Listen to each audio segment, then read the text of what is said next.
Good afternoon, everyone. Welcome back.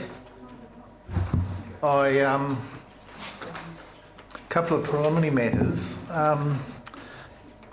The panel has had some dialogue, or some of the panel have had some dialogue with Young regarding the request for this limited notification, and our preliminary view is that unless there is an error in the notification process, we don't really have a power to re-notify any portion of the plan to enable a submitter to make a submission that they failed to make on the first notification.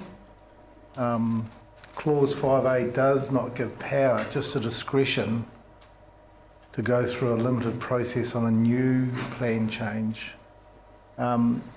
If you could, as requested, ask Lauren to look at that for the panel and come back to us with her views.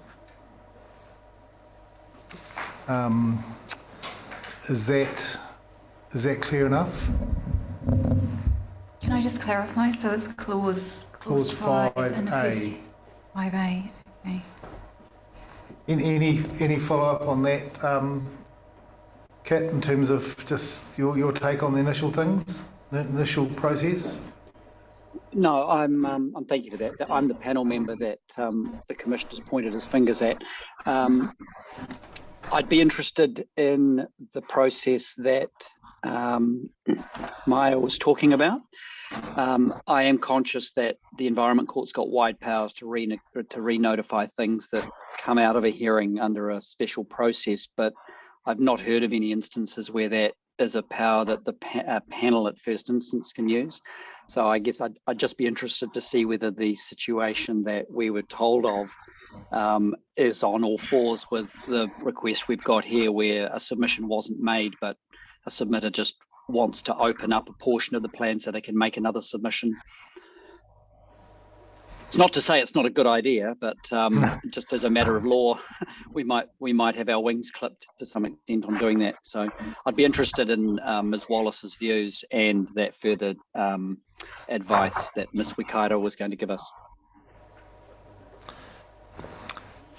Thank you. And the other preliminary matter is we've spent the morning before getting to any of the iwi submitters, so I understand there might be a rejig of time frames, but Ms. Wikaira and Ms. Marco will just let you organise us just to accommodate that the best you can.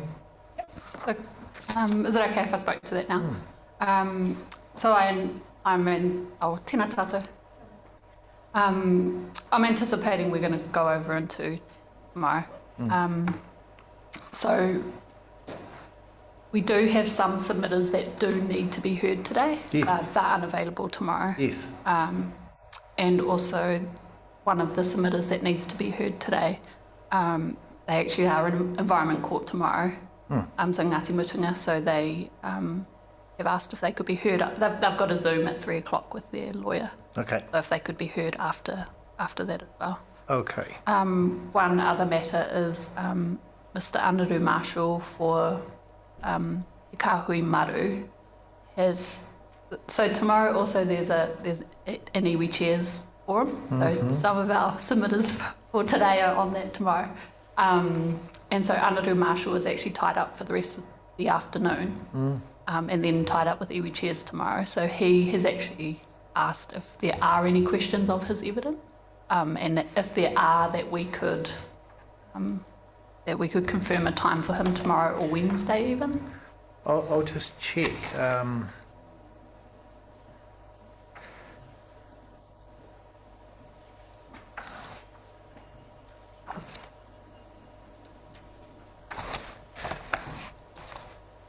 So Anaru was on behalf of Ngāti Maru, is that right? Ngāti Maru, yeah. Yes.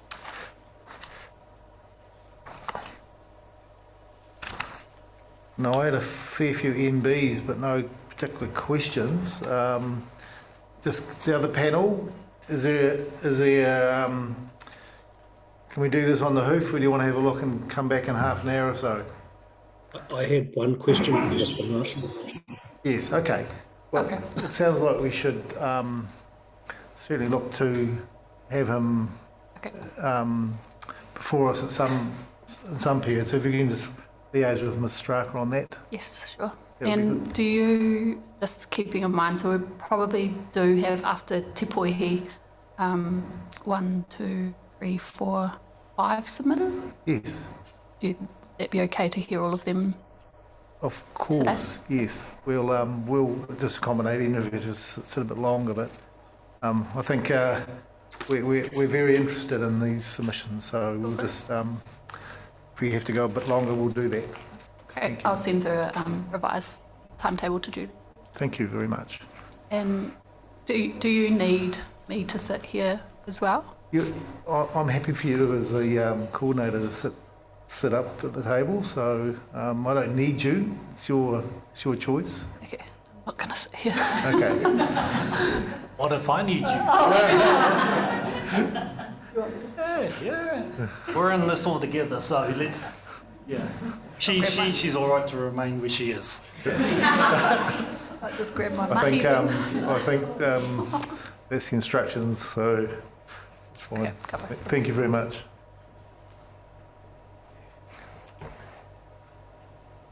Grab my laptop so I can do the timetable.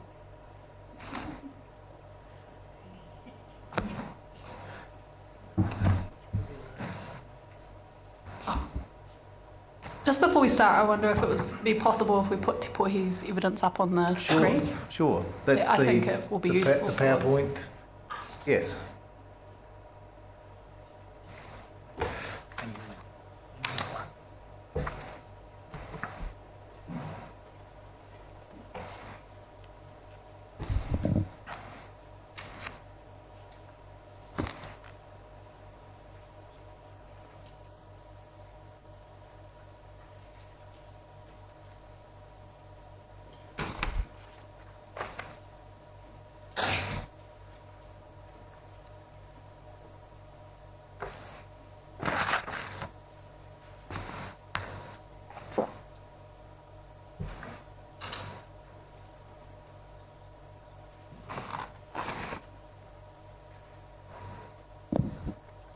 Tēnā koutou. Kia rā pētai tuatahi ake mihi kawa ki rā ki koutou. Kei aku kei te pai wakatau kaupapa, tēnā koutou. Koutou e hono mai nei, a huirangi, tēnā koutou. O ti rā, kei aku tai mua, i hara mai nā ki te tautoko i tēnei o ngā huhunga, tēnā tātou katoa. So just a quick greeting to everybody once again. And my name is Te Poihi Campbell, and I'm representing Te Atiawa.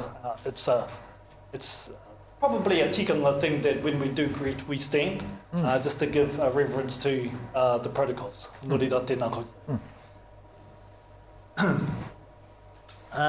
So I have been asked to present a kōrero that could possibly contribute to an understanding of what we heard earlier this morning, mātauranga Māori. We can call it kōrero tukuihonga, we can call it karakiatanga kōrero, but the essence of this presentation is to provide, or the aim is to provide an explanation in the first place of a creation story, in particular a Taranaki Indigenous creation story, and also expressed in a very traditional Taranaki way. So that's the aim of this presentation.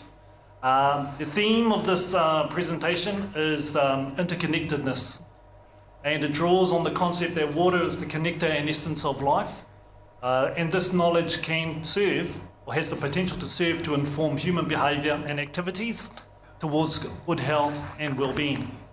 And the outcome is for the wider community to grow appreciation for this knowledge in order to provide provisions that uphold and enhance the sanctity of water, and of course the 6 principles identified in Te Mano o Te Wai. So those are the 3 points that I would like to introduce to you first off. Now if we have a look at the creation narrative, if we go to, I don't know about your eyes, but my eyes cannot see that. But how I would like to explain this particular narrative is through its various stages or states of being. And so as you can see, I've sort of divided them in stages. So it's a creation story which begins with ko te wāhi ngaro, ko te wāhi huna, te kū tere tere, mātua te kore. Now in this, I see there is a title on the right hand side of it called Potentiality. And just to give further expansion or explanation on this, I give it its literal translation: the lost world, the hidden world, the world of preconception, the world of phenomenal hidden potential. So what we're looking at are the beginnings of life. So the second stanza there is pupuke te hihiri, pupuke te mahara, pupuke te wānanga, wānanga nui a te kore. This I have probably titled as Consciousness and Awareness. And just to give its translation, the implanting and progression of desire, the implanting, the growth and development of thought, the implanting and progression of knowledge, knowledge unfolding within the world of expanding consciousness. So what I'm trying to create here in the minds of in this house at this time is some kind of movement within the consciousness. And it's all about connection, growth and expansion. We come down to our third verse there. We're coming down to te wairua, te waitapu, te waimaori, te waiora. We've developed into the spiritual waters, the sacred waters, the natural waters, and the life-giving waters. From there, we move on to the next stage. This is a very compressed version, I must say. Ko puke haupapa, ko puke hautū reperepe, ko maunga huka huka, ko maunga kōpaka. The snow-clad mountain, the sleet-covered mountain, the frost-covered mountain, the ice-capped mountain. As you can see, there's a thread, and it's all to do with development, and now the introduction of why, but not in its physical form, in its metaphysical form. We have, then we come down to land features. Ko rua tupua, ko rua taweto, ko rua taranaki e tū nei. Pūheke kauiho rā a wai nui, a wairua, a wairere. The primordial mountain, the ancient mountain, Taranaki Maunga, from which the big waters flow, long waters flow, flowing freely, unmolested. And so now we're talking about the waters that are born from the mountain. The next stanza says, I koi koi awa kōkō waita heke pōkari iho, ko hene wai waka iho, ko hene wai waka eke, ki manga nui, ki manga roa, ki manga kōripo nei ye. Waters cascading through the Red Ochre Valley into the tributaries. I'm talking about the kōkō wai there. The life-giving waters of the Waiwakaiho River, the Manganui River, the long winding river, waters reaching out to sea. So there's a spread of the waters throughout the land. So the maunga doesn't sit in isolation. Oia tonu te puna e heke mai ai te tangata. This is a common phrase that's used in Taranaki. This is indeed the very waters of which we, tangata whenua, have emerged from. Te ho tū, te ho whenua, te ho tangata. Culturally connected, environmentally conscious and resourceful. Arake ko te kāhui take take, te kāhui tuaukiuki. The long-established tribes, the indigenous and the ancient. I'm talking about people here. Hora hia te takapau wāriki, wāriki hia te takapau horanui. Spread before us are the treasures to sustain life. Treasures bestowed upon us to preserve health and well-being. So we're talking about the treasures, the gift of life, and also rangi nui, and papatuanuku, the environment. And from that phase, we live our lives, and then we also use water to carry us to our next dimension. Tangaroa ka hura, tangaroa unuia. Au no atu rā te moana wai ki moana tua. Waka mō nene hu atu, waka mō nene hu ki moana waru o tua wakarere nei. Rere wakarunga hene wai tuito ki hene wai ka puarangi, ki tawiti nui, ki tawiti roa, ki tawiti pā māmao nei. Oceans unveiled, oceans revealed, revealing ocean's currents for the departing, disappearing into the distance horizon, a well-travelled path to a new dimension. Evaporating as the waters into the distant skies, forming clouds of memory and thought, disappearing into the distance through the lost world, the hidden world, the world of preconception, the world of phenomenal hidden potential. So this is a classical Taranaki creation narrative, which talks about the interconnectedness of life and death, of the metaphysical and the physical, and how the integrity of water is crucial to our existence today, which is not a new concept. This is just reconfirming what I already know that you know. So, and to conclude this particular chapter, I would like to return to the theme of interconnectedness, where water is the connector and the essence of life, has the ability to be the conduit between the celestial and terrestrial, spiritual, physical, the unseen and the seen. And to keep the integrity, health and well-being of water, we must ensure that the sanctity of water is observed. Nō reira koe ngā tāku I tēnei wā. So that's a story to entertain you today after our lunch. But I think within the story there are embedded messages that we can learn from. As was alluded earlier today, mātauranga Māori being present on the landscape and being exercised and executed on the landscape, maybe not so prevalent to the depth of what has just been presented today. So the desire, once again, is to see these types of frameworks that can be embedded into provisions that you will be writing up.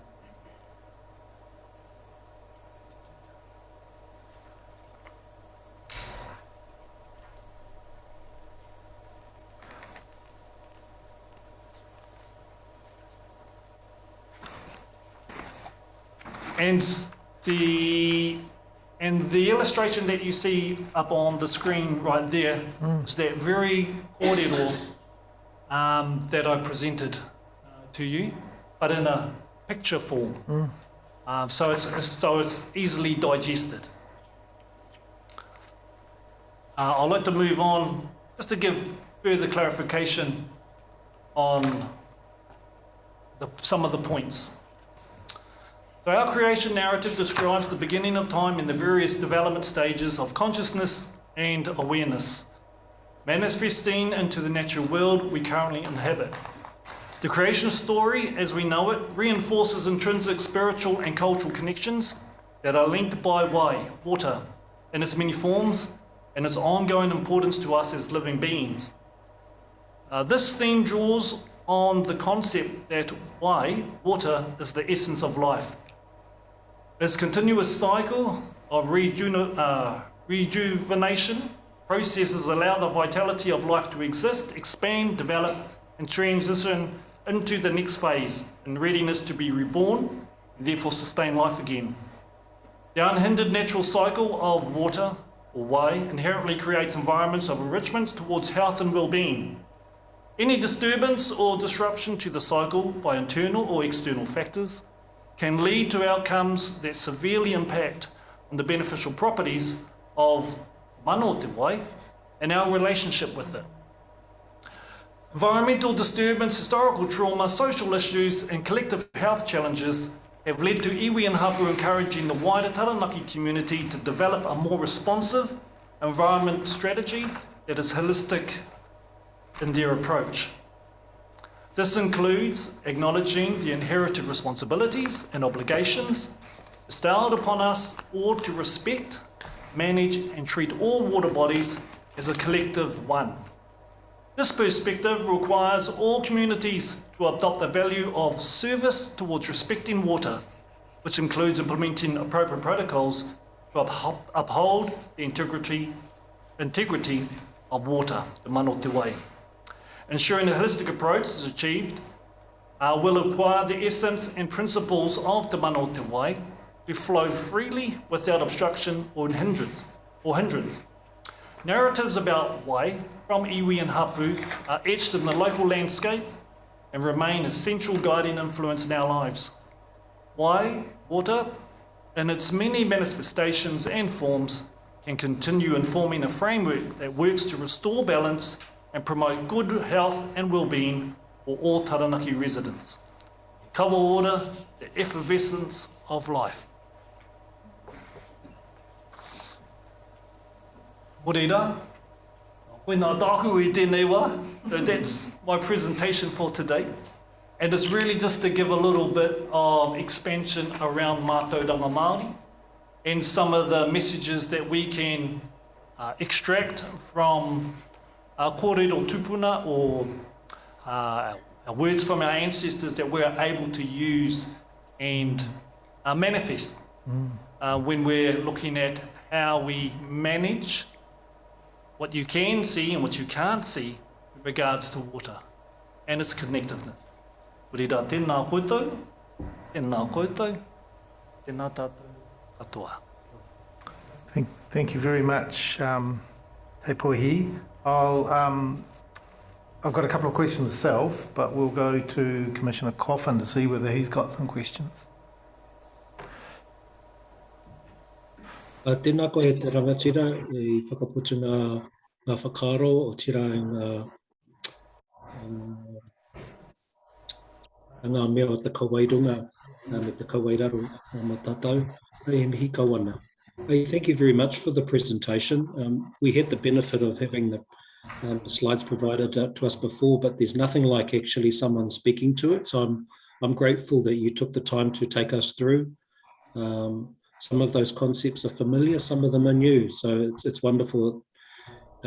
Us as commissioners, as part of our journey, that we continue to learn.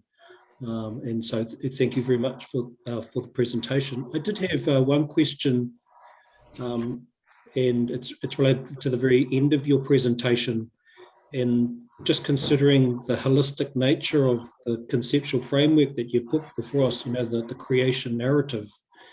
And the mana o te wai framework is something that's been developed for a national policy statement. It relates specifically to water. And I just wondered whether you had any comments about the expression of te mana o te wai as we currently see it in the national policy statement. Does that sit comfortably or consistently alongside the creation narrative that you've provided to us? Partly. That's all. Yeah, I think because you can dive, I think we can dive a little bit further into those principles, which I'm not familiar with as far as the expansion of the explanations as they go from the principles themselves, how they're exercised. I'm not sure how they're exercised. I'm not sure how it's implemented. So I don't know. I'm not sure about that. But what I can say is that yes, it aligns with a general aspect of the narrative that was just presented. I think there are we can explore a bit further into how we can articulate some of those principles, especially in Te Reo Māori. So if we had them in Te Reo Māori, maybe there's a deeper level of understanding on how we can articulate those principles.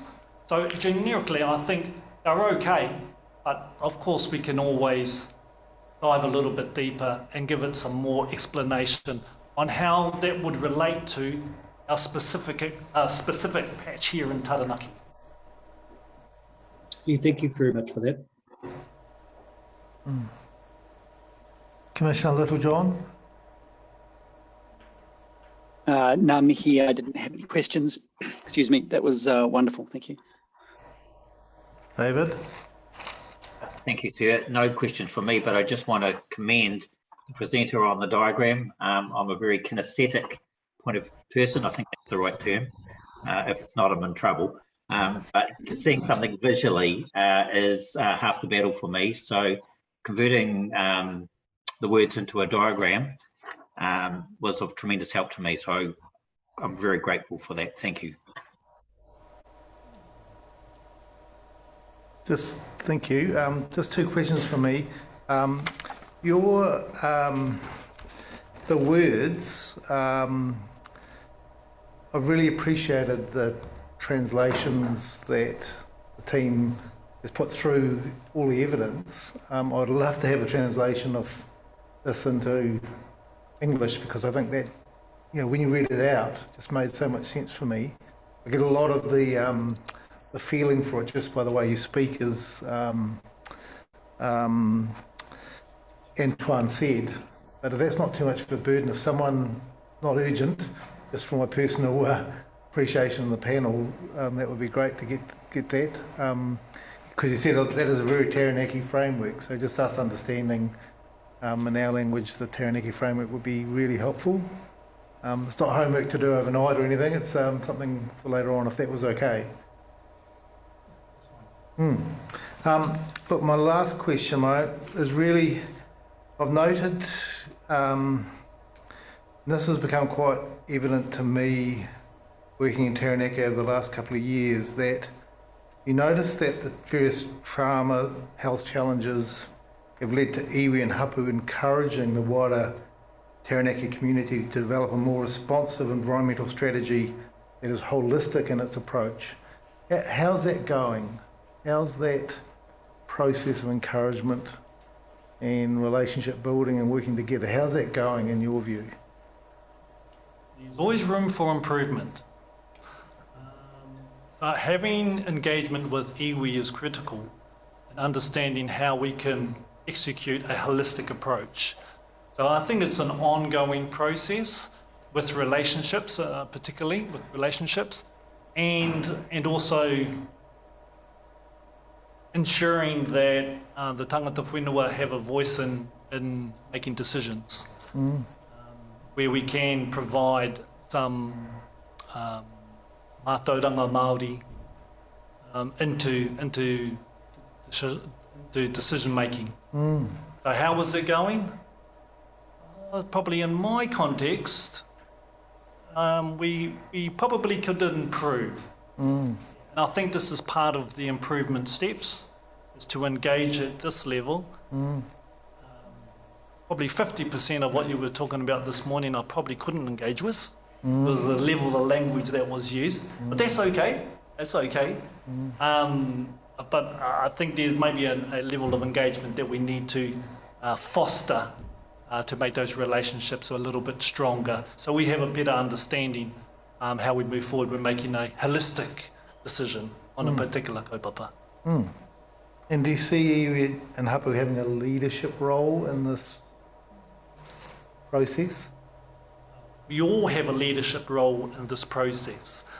So rather than leaving it up to iwi, I think we need to all make an effort to ensure that we're all making a leadership role in this movement. Rather than being a one here and one there sort of scenario, we need to all take leadership roles in this approach. Yes, we can mobilise that. We have the capacity to mobilise that, but that takes work and ongoing relationships. So it comes back to the relationship and everyone working together, the true partnership approach. Equal partnership? Equal partnership. Oh, yeah. Yeah, true. I said true partnership, but I could equally say equal partnership. Yeah. Yeah. It comes down to relationships.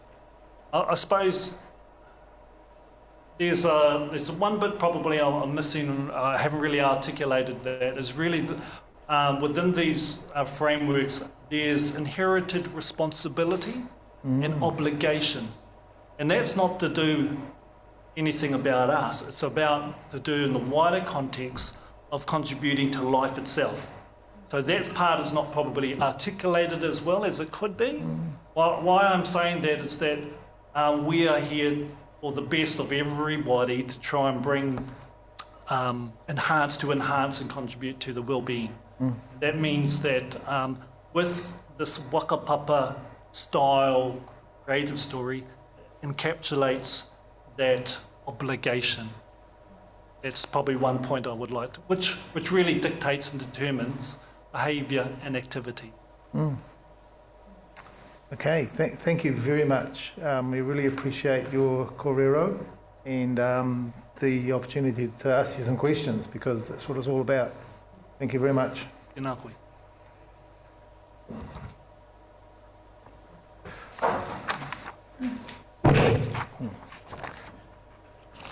And finally, we'll do a waiata just to close this off, course, because this is part of wrapping up and to ensure that the kōrero has a start and that it has an end. Awesome.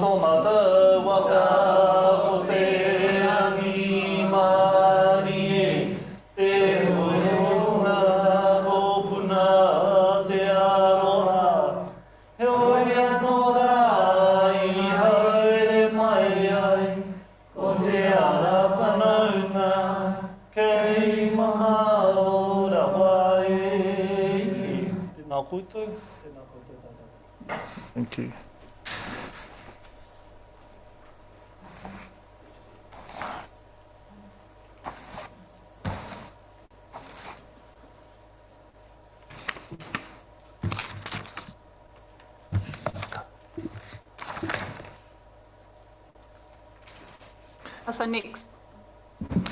So next we've got Jamie Tuta, who But Jamie's on is online. online.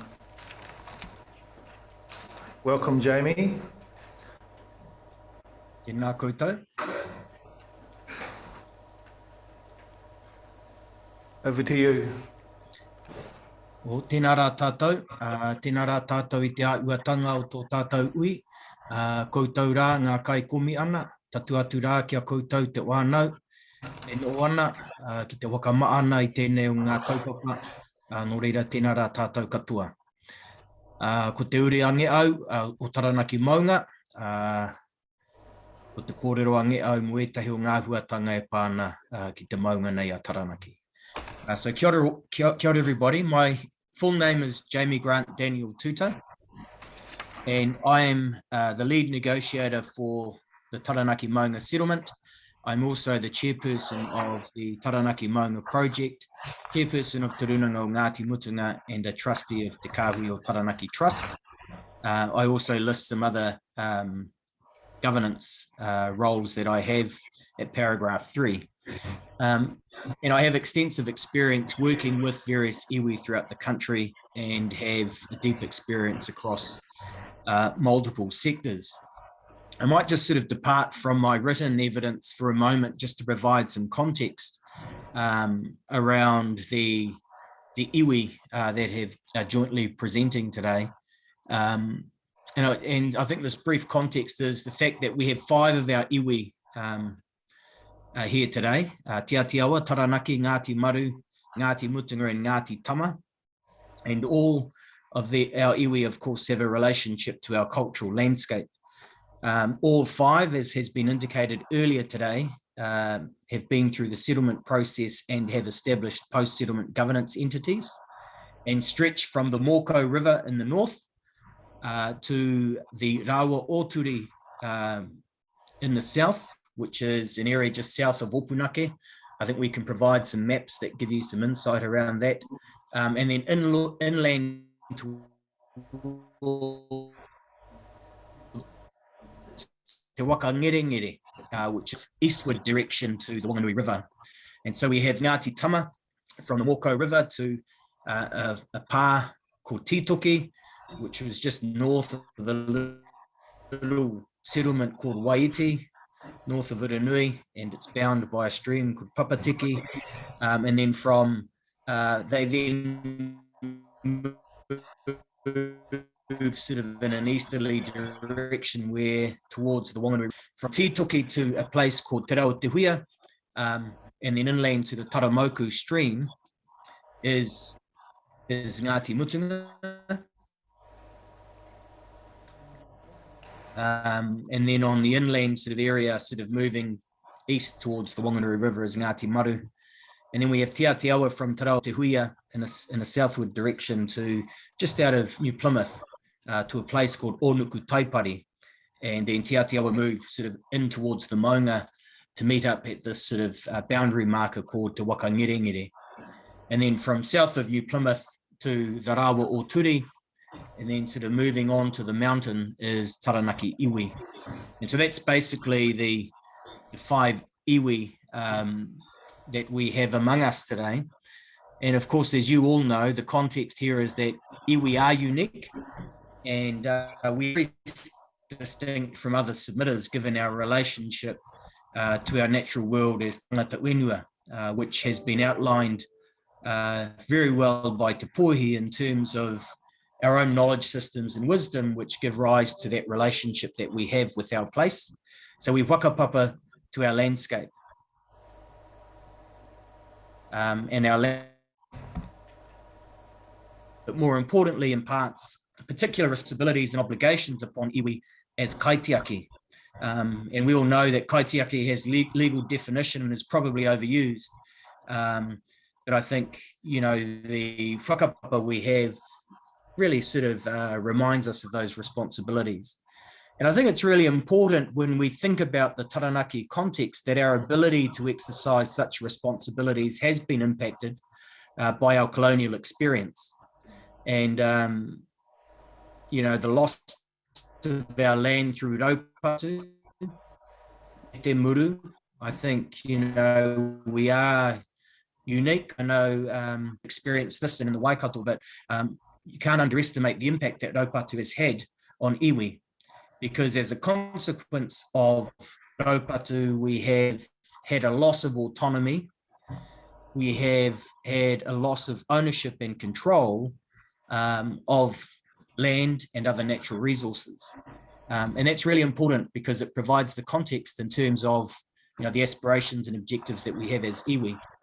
But I think as all will agree in the room, our wai, our moana, our wenua, our taiao is central to the prosperity of iwi and of course the wider community. And when we talk about whakapapa, we have whakapapa relationships to each other as iwi. And these relationships inform and support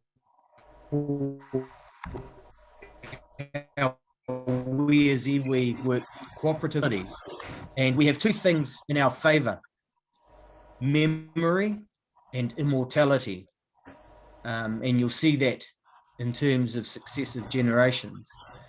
And of course, you as commissioners, and I listening to the legal submissions this morning, understand the place and position within the current legislative and regulatory landscape.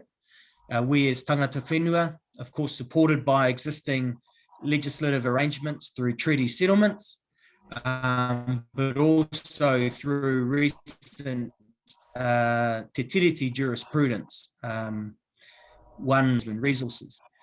And our view is that these, you know, our position and our place will be further strengthened through future legislative reform, through waters, of course, the resource management reform, but particularly, what I'm talking about today, the Taranaki Maunga settlement.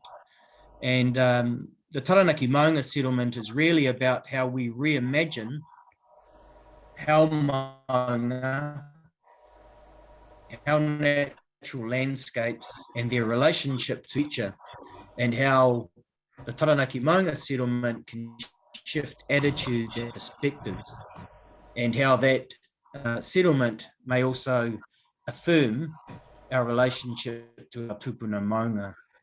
So I just wanted to sort of give that context and really just sort of touch on the purpose of my evidence is to provide some insight into the Taranaki Maunga settlement progress, and touch on sort of the arrangements, noting, of course, that these arrangements are yet to be fully finalised, although we do have an agreement in principle with the Crown, the management planning processes, and the restoration and connection with Taranaki Maunga. And so at paragraph 6, this particular narrative and wording is something that will be included in the deed of settlement for the Maunga, because it expresses our relationship and connection to the Maunga. And we actually wrote this in Māori and we've translated it to English. So we'll see how we go. The Maunga are po that form a connection between the physical and the social elements of our lived experience. For iwi of Taranaki, they have been ever present and remain personified ancestors, a site of shared history, a physical resource, and the citadel of a unique ecosystem. Wider Taranaki society continues to look upon these Maunga as key reference points for the region, shaping an immediate sense of place and social association with mutual identity. Their presence pervades our scenery, projecting mystery, adventure, and beauty, capturing our attention and our imagination and how humanity can be closely bound to a landscape. The Maunga are po that transcend our perception of time, location, culture, and spirit. They help configure how whakapapa, environment, the past and future are understood, engaged with, and transmitted to future generations. This is a framework of tangible and intangible resources available to be accessed and applied in our daily lives, and open to be interpreted by various social groupings, Māori and non-Māori, in terms of spiritual, cultural, and ethical values. The Maunga are the essence of this region, having shaped the physical landscape with volcanic activity, inclining slopes, expansive plains, and rocky shores. They have shaped the very character of weather, wind, rainfall, and climate. They have been the source of unceasing artesian waters, mineral deposits, and are a rich store of high altitude biodiversity. These Maunga are not simply a part of the Taranaki environment, they are its synthesis. And you would have seen that in terms of the references that Te Poihi has made to the particular whakapapa. They shape the human landscape with unfaltering springs, fertile lands, and an extensive shoreline. They have shaped the very character of geographic reference points, of settlement patterns and boundaries, and have differentiated schools of knowledge of iwi. They have been the source of language, culture, and identity. These Maunga are not simply landmarks, they are the embodiment of whakapapa, the interment of tupuna incorporated within iwi whakapapa with names, history, and sacred sites. Settlement of Taranaki Maunga includes these Maunga being recognised with legal personhood under the name Te Kāhui Tupua. It is critical to understand that Te Kāhui Tupua extends beyond the boundaries of Te Papakura or Taranaki. I've got there that it's been replaced, but it will replace Egmont National Park.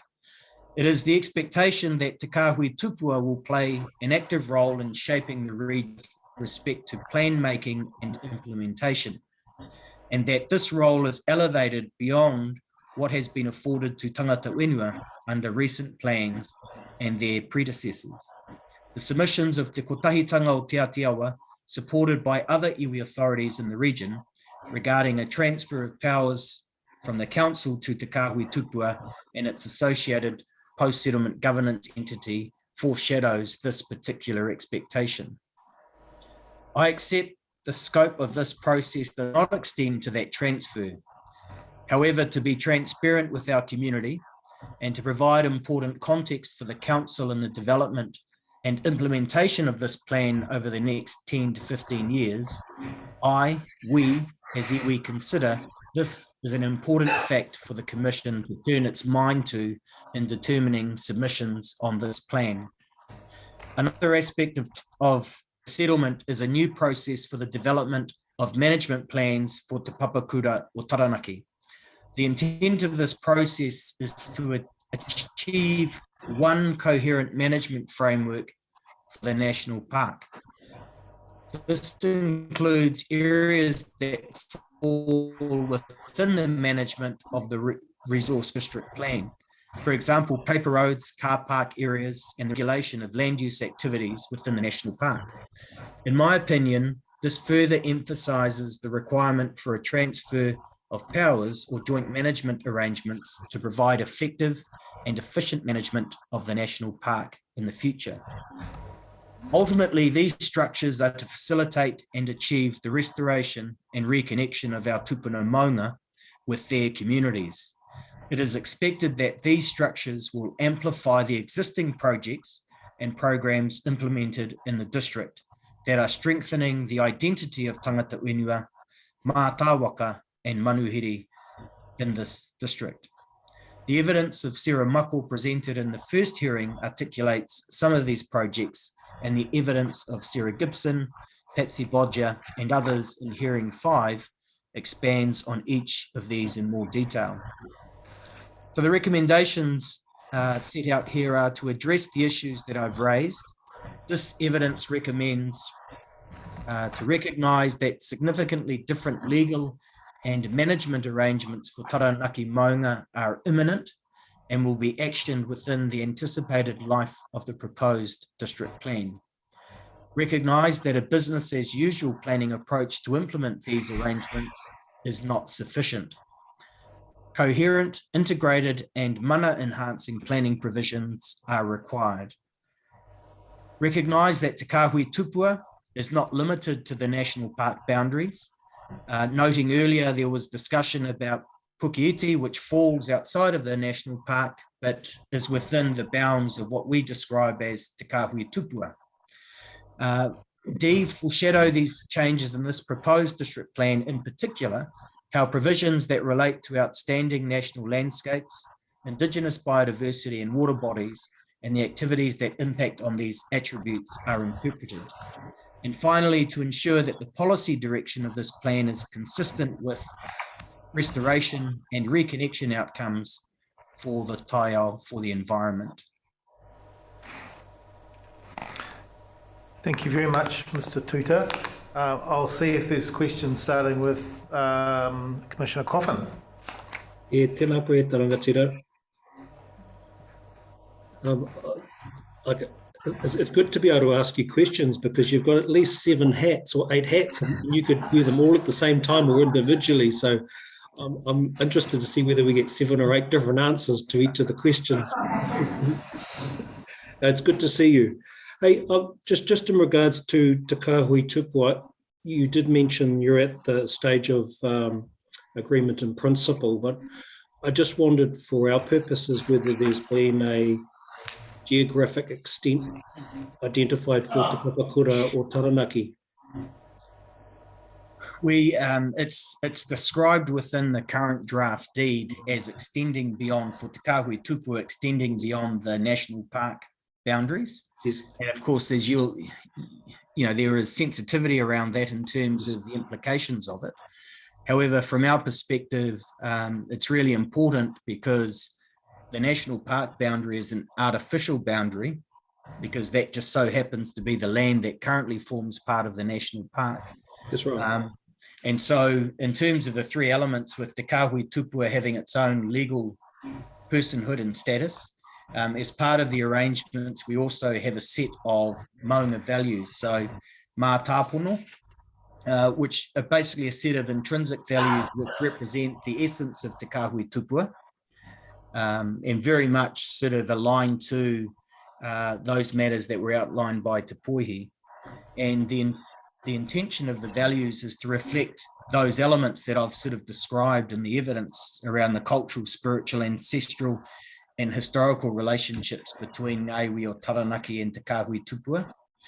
And so, so there are 2 elements. So in terms of the arrangements, there will be a body that will be the face and the voice of Te Kahui Tupua. That particular body will have standing, And then we have a separate entity, which is a collective iwi entity, which will also have standing as an iwi authority under the RMA. And I think, the key thing here is that sort of the plan being very transparent, but understanding those activities that might fall outside of the national park boundary might have and could have a significant impact on Te Kāhui Tupua. Yeah. Thanks very much. You've probably in part answered my second question as well. I was just thinking, and perhaps you can just nod your head because you said there's some sensitivity about the spatial extent of the Pawakura Taranaki. Do you think it might include Pukeiti? Oh, most definitely would include Pukeiti. I think I'm happy for you to just nod. The sensitivity around the standing piece was really if, how far does that extend? Yeah. In terms of having standing in particular, to be able to submit on particular issues. And the position we've taken is that anything that might have an impact on Te Kāhui Tupua, the face and voice of Te Kāhui Tupua should have the ability to make submissions on those matters. And towards the sea, do you expect it would include the Kaitoki Ranges as well? So at the moment it includes Kaitake, Pauakai, and when you think about the Kāhui Tupua, it actually extends to Paritutu and Ngamotu, so the Sugarloaf Islands. They're all part of that Kāhui Tupua network. And that would include Mikotahi? Ana, yes. Oh, well, you've answered all my 3 questions in one go. Fantastic.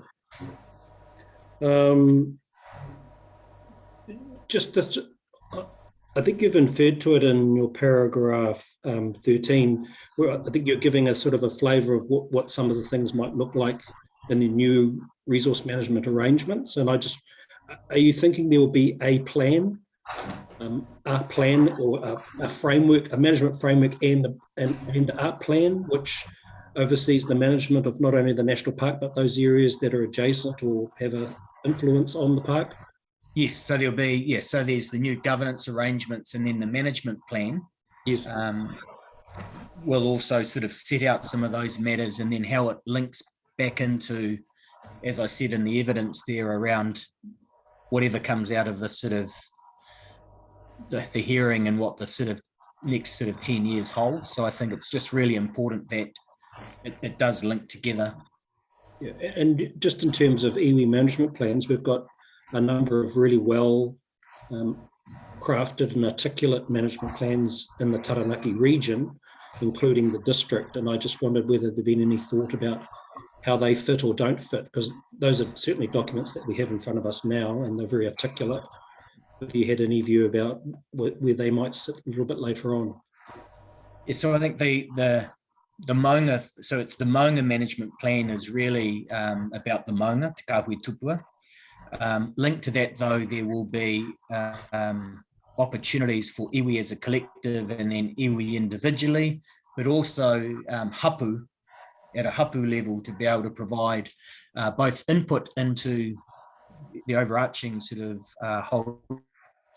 holistic management plan for Te Kāhui Tupua, and then also sort of link back to each of those respective groupings, whether it's at a iwi collective as all 8 iwi, at an individual iwi level, or alternatively at a hapu level. So part of the arrangements is to ensure that we provide opportunities for hapu to also participate in not only the development, but the ongoing sort of monitoring in relationship to Te Kāhui Tupua.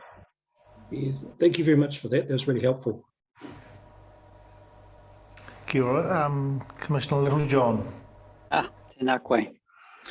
Thank you very much for that.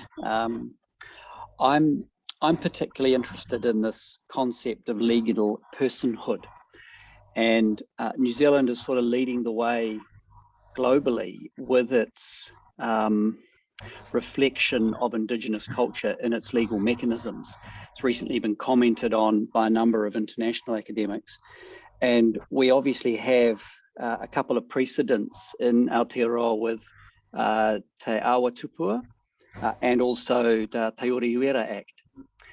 And I'm just interested in whether, in the course of exploring this concept for Te Kāhui Tupua, you have been privy to or have had discussions with the iwi who have been responsible for the creation of the personhoods for those very significant resources. We definitely have. And of course, as you will appreciate, each is very different, right? In terms of Te Awa Tupua, a water body, Te Urewera essentially being a piece of no longer having national park designation. However, when you work through the detail of that particular legislation, you'll see a lot of the features of the National Parks Act present within those arrangements. And so for Te Kāhui or Te Kāhui Tupua, you know, we have the legal personhood, we have the set of values, which will have equal weighting and need to be applied by various users or, you know, against particular activities. And then you have sort of a group of collective statements from iwi. The one sort of, if I say the complicating factor here is the fact that Te Kāhui Tupua will still retain sort of national park status. And that's been sort of the complex element because we've got in our minds an outdated National Parks Act that needs to seriously be reformed to be brought into the modern world, whilst applying, you know, an Indigenous inspired approach to how we might govern and manage and view and perceive, you know, things like taranaki maunga and these maunga in the future. So it's been a bit more complicated than we would like as a consequence of the national park sort of piece. But in saying that, you know, again, a first for the country to not use the word national park in the name. So we've called it Papakura o Taranaki. So really looking to put a very Taranaki perspective on all of these arrangements. And so I think, you know, really what it is, the genesis of this is the fact that we as iwi, you know, our ancestor was wrongfully confiscated from us. We did not want the Crown to continue owning Taranaki. And really the legal personhood mechanism reflects how we've always viewed Taranaki as being an ancestor. And it just sort of neatly provides an opportunity for Taranaki to be, and those maunga to be their own legal persons at law, and then have a series of rights that are attached as being a legal person, such as the ability to hold assets and the like. Oh no, it's really inspiring that through the course of my career, New Zealand law has yet again sort of stuck its head up and continues to try and innovate to deal with these issues. And yeah, no, it's very inspiring. I've been recently gave a lecture to an association of environmental lawyers and planners in Auckland, where the concept of a similar concept for te kapa moana was put forward, mostly as a consequence of the failed multi-stranded legislation and regulation that has let te kapa down so badly, and to turn it around so it's no longer seen as a commons where everyone can use, but a person in its own right. And I think this is really cool. And you know, as a boy from Taranaki, who only learned that its real name was Taranaki some time after I was born, it's really humbling to see this happening in my lifetime. So keep it up. That's all I can say. Thank you, Kit. Commissioner McMahon. Yes, thank you, sir. Good afternoon, Mr. Tudor. Kia ora. One question from me, and it relates primarily to the time frame for the new process associated with Te Papakura o Taranaki. You've been a little bit silent on that, and that's not a criticism by any means, just an observation. And I just wondered whether you could shed any light on that. And the reason I asked that is you've talked about desire to have powers transferred from the council to the entity, about the development of a new management plan and the transfer of functions. And I'm just and you've also talked about the life of this district plan. And I'm just trying to work out how those three coalesce, if you like. So we're looking to have we've got a draft deed of settlement that we would like to initial by the end of this year. We had hoped to do this, to draft the deed this time last year. So all going well, we'll have an initial deed of settlement by December. And then, of course, the process that follows will be that we'll undertake a ratification process with our iwi members early in the new year, with a view to legislation, if approved, legislation being introduced to the House in the first quarter of next year. So just important to note that as we're drafting the deed, we're also drafting the legislation that will accompany that deed, just because of the, sort of the complexity relating to the National Parks Act and some of the other things that are involved. And what will that legislation seek to do? What will it deliver? So it'll basically enact the arrangements as part of the arrangements set out in the deed of settlement. So basically you'll have a totally new sort of arrangement relating to taranaki. So first and foremost, the maunga being a legal person, so it'll enable that to happen. The establishment of the new governance arrangements, so a group called Te Tōpuni Kōkōrangi, who will be the face and the voice of the maunga, will be established, 50% appointed by Crown, 50% by iwi. So it's modelled on this partnership approach. I think that we call it equal partnership, with the chair being appointed by the iwi. It will also enable the establishment of a collective iwi entity to be able to fulfil the iwi collective responsibilities relating to the maunga. Yes. And then really sort of make all the necessary amendments to be able to bring the maunga arrangements to life. Yes. Will Mr. Tuta, will that include any transfer of powers from the district council or the regional council to the new entity? Not at this time. Not at this time. So that's a longer end game, if you like. Yes. And so, well, I mean, as I said earlier, I think given this process, it's definitely within the scope, should commissioners see merit and value in it, to be done this way, because I think, we're very open and transparent about what we would like.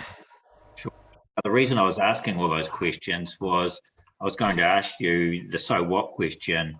If this is in the pipeline, how critical is it to get provisions dealing with outstanding natural landscapes, Indigenous biodiversity and water bodies right in the district plan if they're going to be superseded or replaced by a wider management plan for the resource? I guess what you're telling me is that it's a process, and it's getting runs on the board now isn't a wasted effort. And I don't mean to downplay it by using those terms, but that's what you're telling us is. Yeah, well, it'd be high in our minds, and as is outlined, I think there'd be merit, and it would be hugely beneficial if you were able to to provide that. Now, and the other point here is that there's always no guarantee. There's never a guarantee that settlement will occur. Sure. Within the timeframes we want, and there's never any guarantee that it will be approved. So I think it's really important. Should you be minded to support what we're wanting, we think it's a good thing. Okay, I'll leave it there, but I appreciate those answers. Thank you. Thank you, Mr. Tuta, and I do not have any further questions myself. Thank you for your attendance and for your advice. It's certainly been an interesting day understanding these wider processes that are going on and in and around the district plan. So really, really do appreciate your help. Thank you. Kia ora tātou.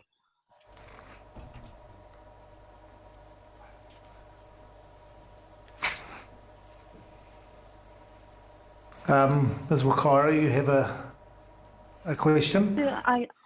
Yes, sir. Can you hear me?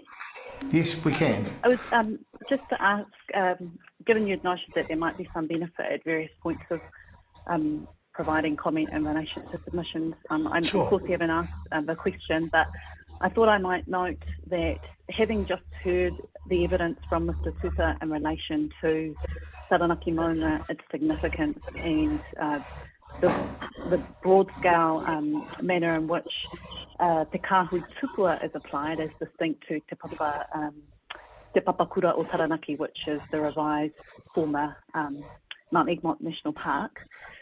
Just for completeness, sir, and so that you receive submissions, legal submissions from myself and the council that are aligned and are addressing the same issues, I thought I'd note that I do consider that this, so that the question isn't just what can the panel direct in relation to Pukeiti, I do consider that there's an opportunity for the council, having heard this evidence and the significance of Pukeiti to the broader landscape perspective, to reflect on whether or not it itself initiates a discrete variation, because that wouldn't be a matter that would then turn on what the panel might need do, but it would be a discrete variation, in my mind, addressing really the fact that this maunga does incorporate Pukeiti, rather than being seen as simply a minor point that wasn't included in a submission, being seen in that broader context of the significance of Taranaki maunga. So I make the point, I will address it in my submissions, but I thought I'd make clear that I'll be addressing that so that the council can reflect on that themselves and speak to their council as well. Thank you for that, Ms. Wakara. It's certainly open to you to make those further submissions. And I'm just wondering on a timing factor, it might pay if you made your submissions and then Ms. Wallace could reflect on those in terms of providing her advice. So I think that order would work well. I think you're looking at Wednesday, and then we'll receive those and we'll ask Ms. Wallace to consider that and provide the panel some advice and the council as well. And just to confirm, we're not suggesting in any way that it's a minor submission that perhaps has been missed along the way. We do appreciate the importance of the topic. Thank you. I thought I'd just make the note that there might be multiple pathways, including ones that don't engage a question as to the panel's jurisdiction, but as to the council's powers. And just to be clear, so that the council could address those multiple pathways also, and you didn't find yourself in a position where you had some submissions to me addressing one matter. Yes. So I think that sequential provision of advice would be beneficial. Thank you very much. Ms. Marco, who do we have next? So Ngāti Mutunga have just gone into their hui, so we'll just get Sarah Gibson to come up next, if that's okay. Welcome, Sarah.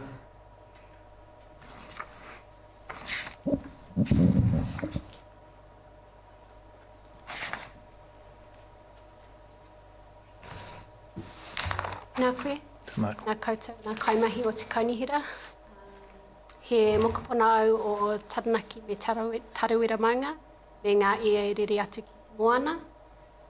Ko Waingongoro, Waiwhakaio me Kaituna. Ia whāngai atu poipoi a ngā maunga me ngā ia ki te mana o te whenua. Nā ruihinerangi, te atiawa, me te aroa. Sarah Jane te aroroa Gibson. E pau waka haere au o te Maunga Project, Taranaki Maunga, me ka wakarara te tangata, ka waka ore te wai, ka waka hoki te tonga.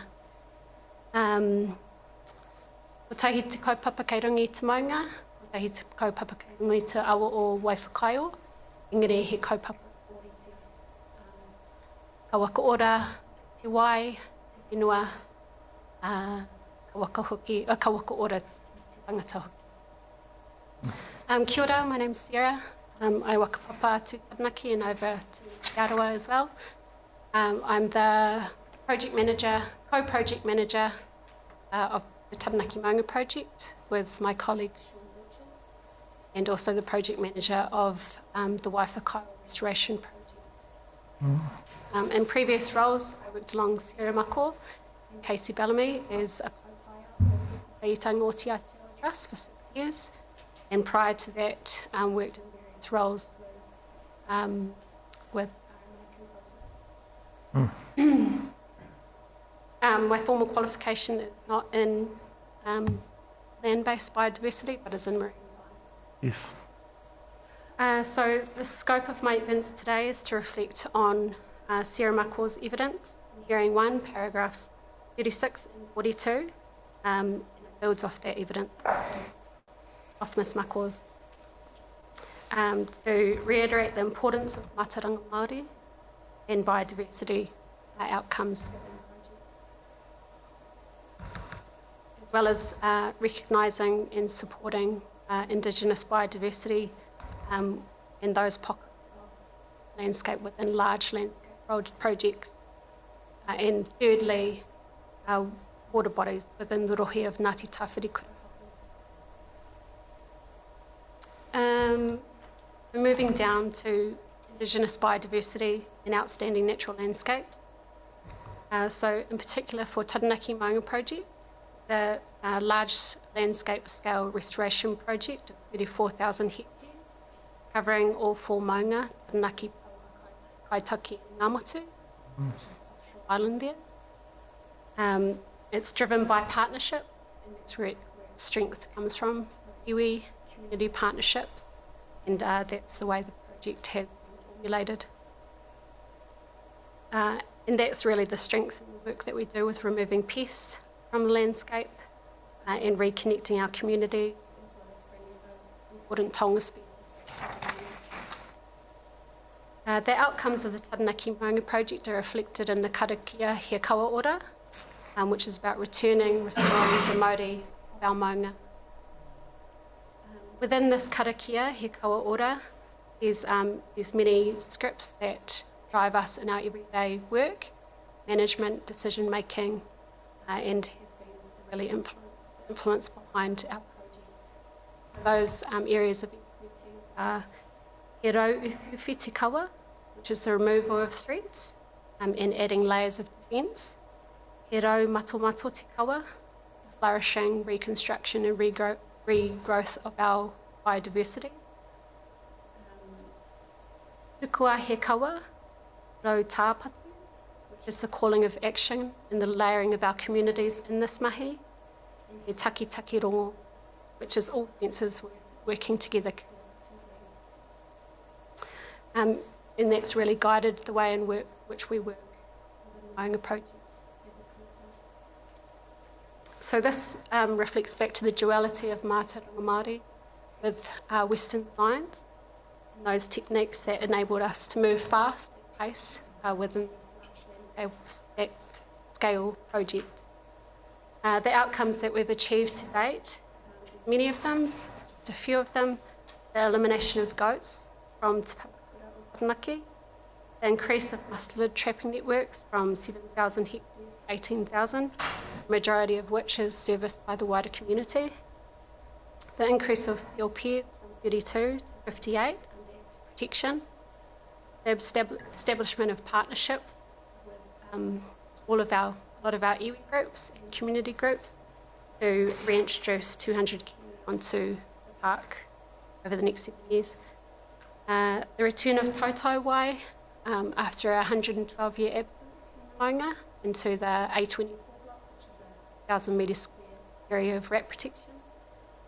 The installation of that square 1,000 square hectare rat control area, enabling also a translocation of Titi Pounamu from the Maunga to Hutakari Senu. So as well as those biodiversity outcomes, the project has set to reconnect all of our community groups to the Maunga after a long period of disconnection. And this has really been the real essence of our project, is people connecting that place and having that connection. So a true partnership approach, employing and educating rangatahi who are that whakapapa within the project, development of leadership within those key leaders within our project, and rebalancing the way in which we manage between mātauranga and Western science. And that all contributing to our main goal, which is bringing life back to the Maunga. It's important to note that our project doesn't exist in isolation. Many partnerships with groups around us that help produce the success that we see. So Graham Taylor reflected in hearing 4 that light overspill impacts on seabirds is one example of how other groups need to help in this management and protection. Similarly, landowners on the farmland are working really hard to protect their farms and protect the maunga as well. So looking ahead, the project sees kaka in their early sites to return the those manu back to the maunga, the extension of the mustelid trap network, release of a further 180 keng on the maunga, the return of taikor and titi to the Waitaki, and the extension of rat control up to 4,000 hectares. So after all of that, in my opinion, it's not simply to retain these values, biodiversity values, it's to increase the amount of connectedness of areas of Indigenous habitat to enable tangata whenua and our wider community to connect and reconnect in partnership-based projects. Secondly, the district plan has a role to play in achieving these outcomes, prioritising restoration outcomes, requiring biodiversity gains as opposed to the status quo, and respecting the use of mātauranga in this framework. Moving on to water bodies. So for the Waifakaio project, one of our hapu Ngāti Tāwhirikura is working to restore the awa. So as kaitiaki, we have an inherent responsibility and obligation through whakapapa to manawa te wai to enhance and protect the wai for generations to come. Within the evidence of Mr. Te Campbell, he reflected on the karakia e kai wai wakihiki o te kawa ora. Expertise within this karakia include tuahi ngaro tuahi huna tuku tere matua te kore. This references the Indigenous story of creation from the beginning of time. Pūpaki te here, pūpaki te wānanga, pūpaki te māhara, wānanga nui a te kore. This reflects the various developmental stages of consciousness, potentiality, and awareness. Wairua, Waitapu, Waimari, Waiora, Waia tonu te pune hiki mai ai te tangata ki te pai ao ki te ao marama. This is the manifesting of water into the natural world, which gives life to mankind. So herein lies our wakapapa's kaitiaki, up to the creation of te ao. So the Waifakaio awa is our tupuna awa. The name references the importance of that awa, so that broken down wai waka iho, and the translation behind that. For wai, obviously, is the substance that comes from te kore, from the creation. Waka is the direction, the pathway that it follows. And iho is the essence or heart of something, or in other words, the umbilical cord. So the Waifakaio is the source of water that flows as the umbilical cord of sustenance for the land and for its people. The catchment itself is just over 4,000 hectares, and it extends from Taranaki Maunga right through to Moana. Comes out just by the Rerewa pā, which is our primary pā for Ngāti Tāwhirikura. The Waifakaio is subject to many impacts. It's a source of drinking water for the majority of our New Plymouth district.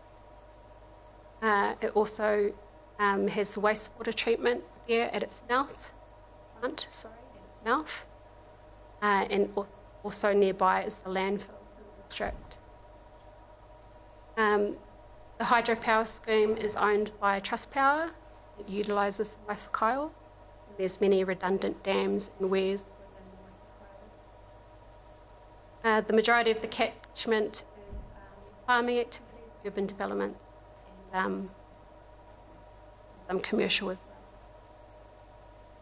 Additional pressures which we see within the life of the district plan include urban growth in the Smart Road area, currently zoned as Future Urban Zone, the extension of the Taranaki Traverse, or also referred to as the Wild Link, from the coastal walkway right up to the maunga. Cumulative effects of these impacts on the Waifakaio also impact on the relationship with Ngāti Tāwhiri. In response to those impacts, Ngāti Tāwhiri have established a rōpū of kaitiaki and working to deliver, protect, sustain the whakaaro of the name Waifakaio, so improving sustenance for our whenua and for our people. So ka wakarara te tangata ka waka ora te wai ka waka ora te taonga is a project that those rōpū. It's focused on restoring, firstly, mahinga-kai habitats, which we have 7 of, Waifakaio, as well as 55 areas of remnant bush that we're also working to release weed, restore pest eradication, ecosoils, and replant those areas to create that ecological corridor, and also re-establish that connection, migration for our key species, both ika and manu throughout that corridor.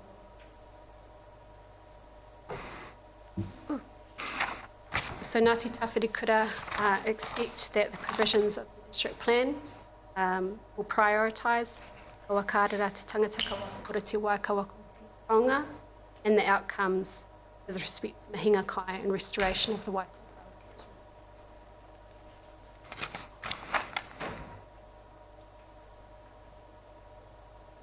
So, in summary, to address the issues that I've raised, we recommend that the provisions of the proposed district plan utilise both Western science and mātauranga mai in the identification, management, restoration of waterbodies and Indigenous biodiversity in the district, and that the provisions of the proposed district plan prioritise the outcomes of restoration projects above those other uses and development within those areas, those that will potentially undermine the outcomes of our hapu. Also, the provisions enable the integrated management approach between both the District Council and Regional Council. Koera. Yeah. Thank you very much, Sarah. And I think just an observation that I think is very important that the hapu background and history and the key essence, you are able to read those out to us. With the experts, we do require summaries, and as Marco understands, we won't be wanting to, every word of her evidence will be a summary, but for me, and I'm sure the panel will acknowledge this, that the ability to read out and give the full story is quite important. They are quite short, concise statements, so very much appreciate that. I do have a few questions, and we'll see how many of them are answered by the other commissioners, starting with Commissioner Coffin. Thanks, Ms. Gibson. That was much appreciated. I got to read the evidence again over the weekend, and some of those numbers are astounding, really. 34,000 hectares being restored, and the work being done and bringing back some of those species that have been absent for quite a long time. The work on goats and others was really incredible. And I was just reflecting over our previous week where we had, I won't name and shame, but we had some submitters who came to the hearing who were, to be honest, a little bit dismissive of projects and restoration work that was going on outside of statutory processes like the district plan and regional plans and regional policy statements. And I put to them that at the end of the day, policies and objectives and rules are words on paper, but what really counts is boots on the ground and people doing things. And where you have the community behind you, you have that momentum, great things can happen. and it's because people want to do it rather than they're being told they have to do it. So it's just a little bit of a reflection from last week, but I'll just, in terms of your brief of evidence, and you've mentioned some of the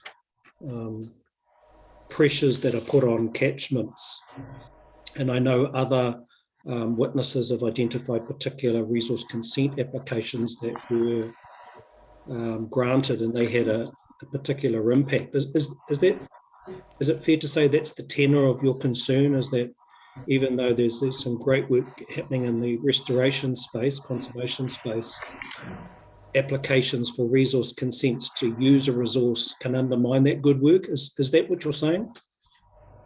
Yeah, that's correct. I guess previously resource consents have been processed without prioritising the outcomes that we're trying to seek.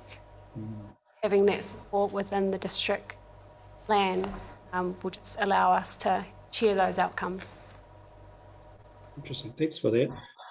I just also wondered, in terms of the Wai Whakaiho catchment, is that catchment also partly in the Taranaki Maunga project, or is it partly in and partly out, or is all of that included in that project? It's partly in. Okay. It's really, they're connected. So yes. The headwaters of the Waiwhakaio will start on the Maunga. Yep. So it's essentially two projects that are larger. Thank you. And just in terms of your recommendations you've given us, they're important, but they're also general. They're not very specific. And I just wondered whether, in giving your evidence, you're supporting the evidence provided by Ms. Bellamy, Ms. Mako, and Ms. Hokopoda to give some more of the detail of the provisions that might be able to meet some of your concerns. It's a little bit of a rhetorical question, but you've got to ask it. Yes. Thank you for that clarification. Provided the detailed provisions that really we lead on to from the project. And they would meet your concerns that you've raised in your evidence? Yes, correct. Thank you. No further questions, Chair. Thank you. Commissioner Littlejohn. Kia ora. Thank you very much for that.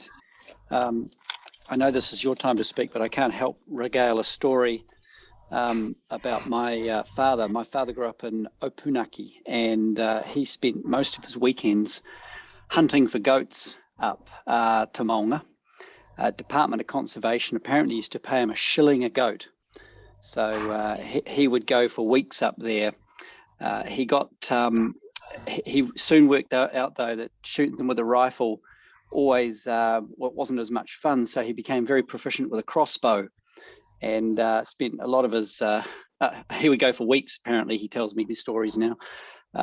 He'll be very pleased to know when I finally catch up with him, because he's locked down in a different part of the country, that that endeavour that he embarked upon as a young boy might have finally come to fruition. So well done. That's magnificent work.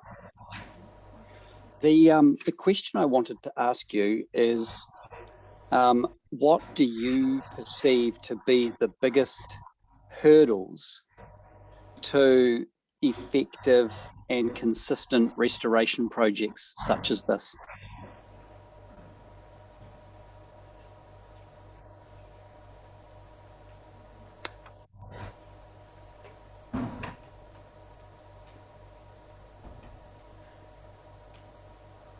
That's a tough one. I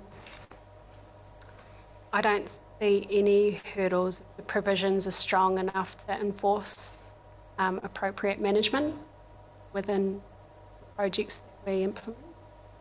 Probably comes down to the process being followed properly at a office level. But provided the provisions are strong enough, I don't see. And in particular in Mātauranga, I think it needs to be enforced, implemented. Well, thank you for that. I'm sort of interested in getting into the detail in a way, because we are working with writing a document that is to some extent it's not a mandatory set of rules that require people to do things, and it can't effectively stop people from doing what they've always done. In terms, though, of embedding this culture of protection and restoration, and bearing in mind that this plan can't make millions of dollars available for restoration, and it can't get all of the land that you might want to restore, what is it within the methods of this plan that would actually make a real difference on the ground, in your opinion?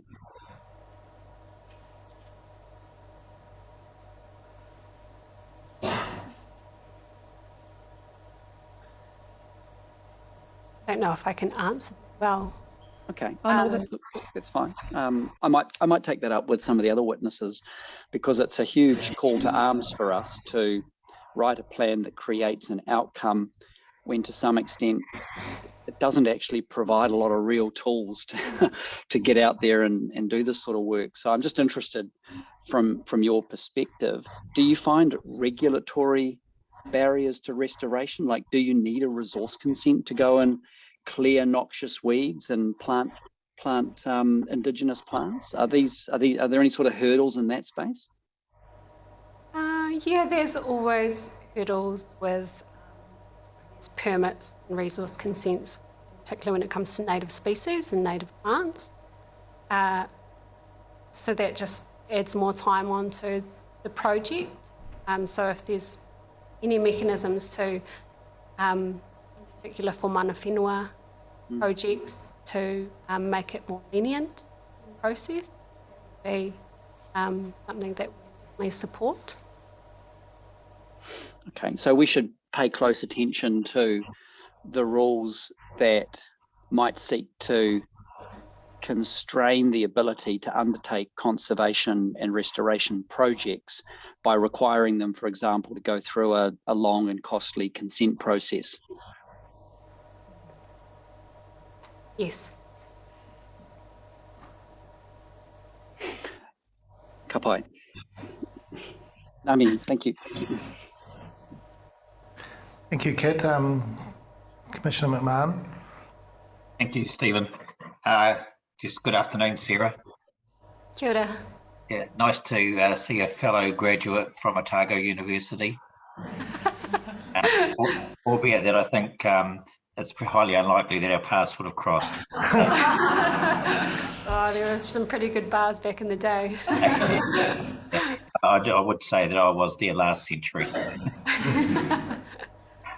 Look, just a couple from me. I just wanted to pick up on the last question from Commissioner Littlejohn, and again, you may not be able to answer it, maybe a question for the planners, but have you had a chance to look at the rule framework in the Eco chapter regarding what can and can't be done where SNAs or Indigenous vegetation in the coastal environments involved, as far as conservation type work is concerned?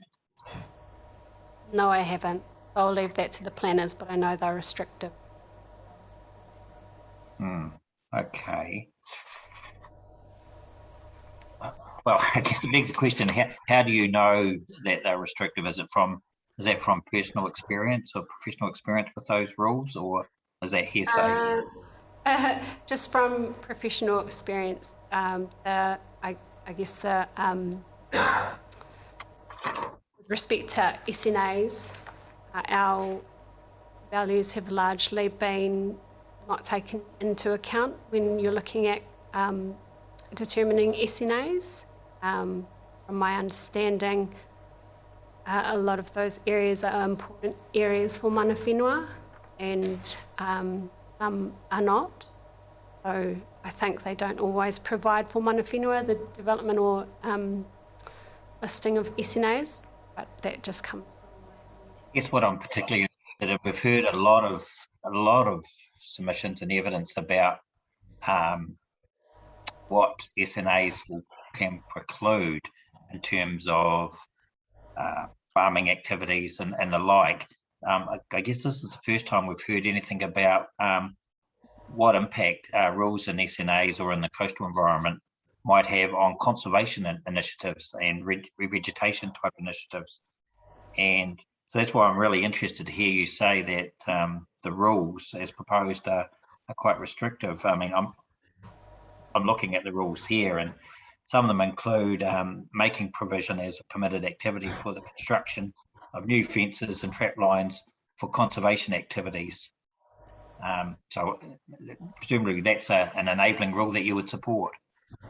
Yeah, definitely. As I mentioned, I haven't read the rules, so I can't really add to that. Sorry, but those types of provisions are supported. Okay, no, that's fine. I think I'll leave it there, Stephen, and hand over to you. Thank you, David. Just a couple of questions from me, Sarah. In your 13B, you've had this incredible increase in the mustelid trap network, up to 18,000 hectares. That's a massive area. You say that these are managed by a broad cross-section of the community. So are these all sorts of people involved? Are they volunteers? Are they young people? Are they old people? Are they... What's the... Yeah, who's involved? Yeah, all sorts of voluntary groups are involved. Yes. So for a long time, DOC have had a really core group of volunteers. Since the Maunga project has come in, they've partnered with other voluntary groups around the Maunga to actually go out and service all of these trap networks that we've been installing. So collectively around the Maunga, I'm not sure how many groups or how many volunteers in total, but it's really bolstered to the point where it lessens the work of our DOC staff and of our Taranaki Maunga staff, and brings that connection of our wider community to take ownership over the management of their maunga. I've asked the ecologist working for the council to give me some more information about there's an ecological, like an academic principle about conserving through getting people involved and into the environment, people actually walking, seeing, doing things. The connections that creates this theory, which I've been made aware of from some other academics, they say is much more successful than just locking the gate and hoping things will happen. Having people involved on the ground, interested, involved, loving what they're doing, in this theory is the best way of conserving. Would you agree with that? Totally, yeah. It's about connecting people in their place that actually creates sustainability within a large landscape project like these two. But when you say connecting them in the place, actually experiencing the taonga, the species, the plants, everything, that's Definitely. what connects people? Yep, on the ground work. Just a follow-up question from me, really, it's about the relationships. It seems to me that I was intrigued by your answers to the question about what are the hurdles to this, and I expected you to say money.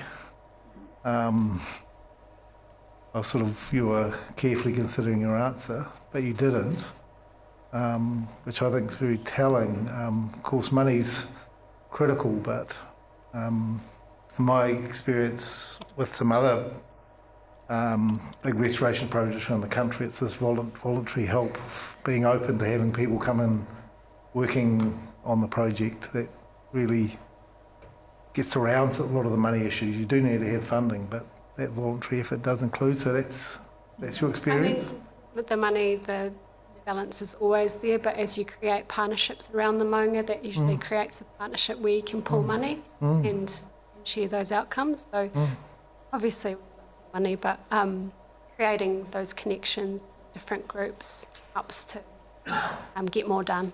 And the relationships generally with regional council, New Plymouth District, DOC, landowners, these are all involved in this? Yeah, so the Taranaki Maunga project's a partnership between all of the 8 iwi of Taranaki, Iwi Cheers Forum, Department of Conservation, Manaaki Whenua Land Care Research, Toi Foundation, which is a local community provider, and a couple of others.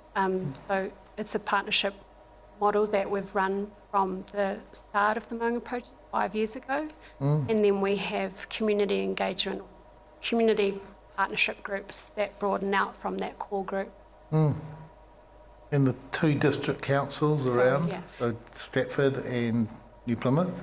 Taranaki Regional Council, under the initiative of Taranaki Takuturanga, Yes. they manage all of the farmlands out from the Maunga right Yes. around the coast. And MPDC have been helping various parts of restoration as well.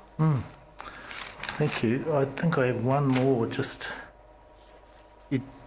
You made a comment about which I wrote down, the wild track or the wild Wild something. Link. Wild link. Yeah. So again, I'm really interested in that as again something that could be very much a great attraction for Taranaki, that could even become a great walk or something one day. I note that there are some issues with opening up some of these areas, but generally, is your hapu supportive of that idea, or is that creating more difficulties than not? Not essentially. So our primary objective and outcome of Kawakarara Te Tangata Kawako Te Wai Kawako Taonga is to re-establish, reconstruct that ecological corridor. And provided that's done, and that's being done in partnership with New Plymouth District Council and other organisations, then we're happy to create a wild link within that. But that's our priority, is to create the ecological corridor first, and then look at a wildlife experience. Okay, that's clear. Thank you very much.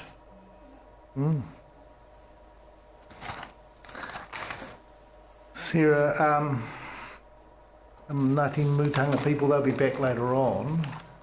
So, suggest we take one more before we have a break. Not take one more, you know what I mean. Listen to another submission. Yeah, sure. Keith Holsworth, Ngāti Rahari. Yes, Keith, welcome.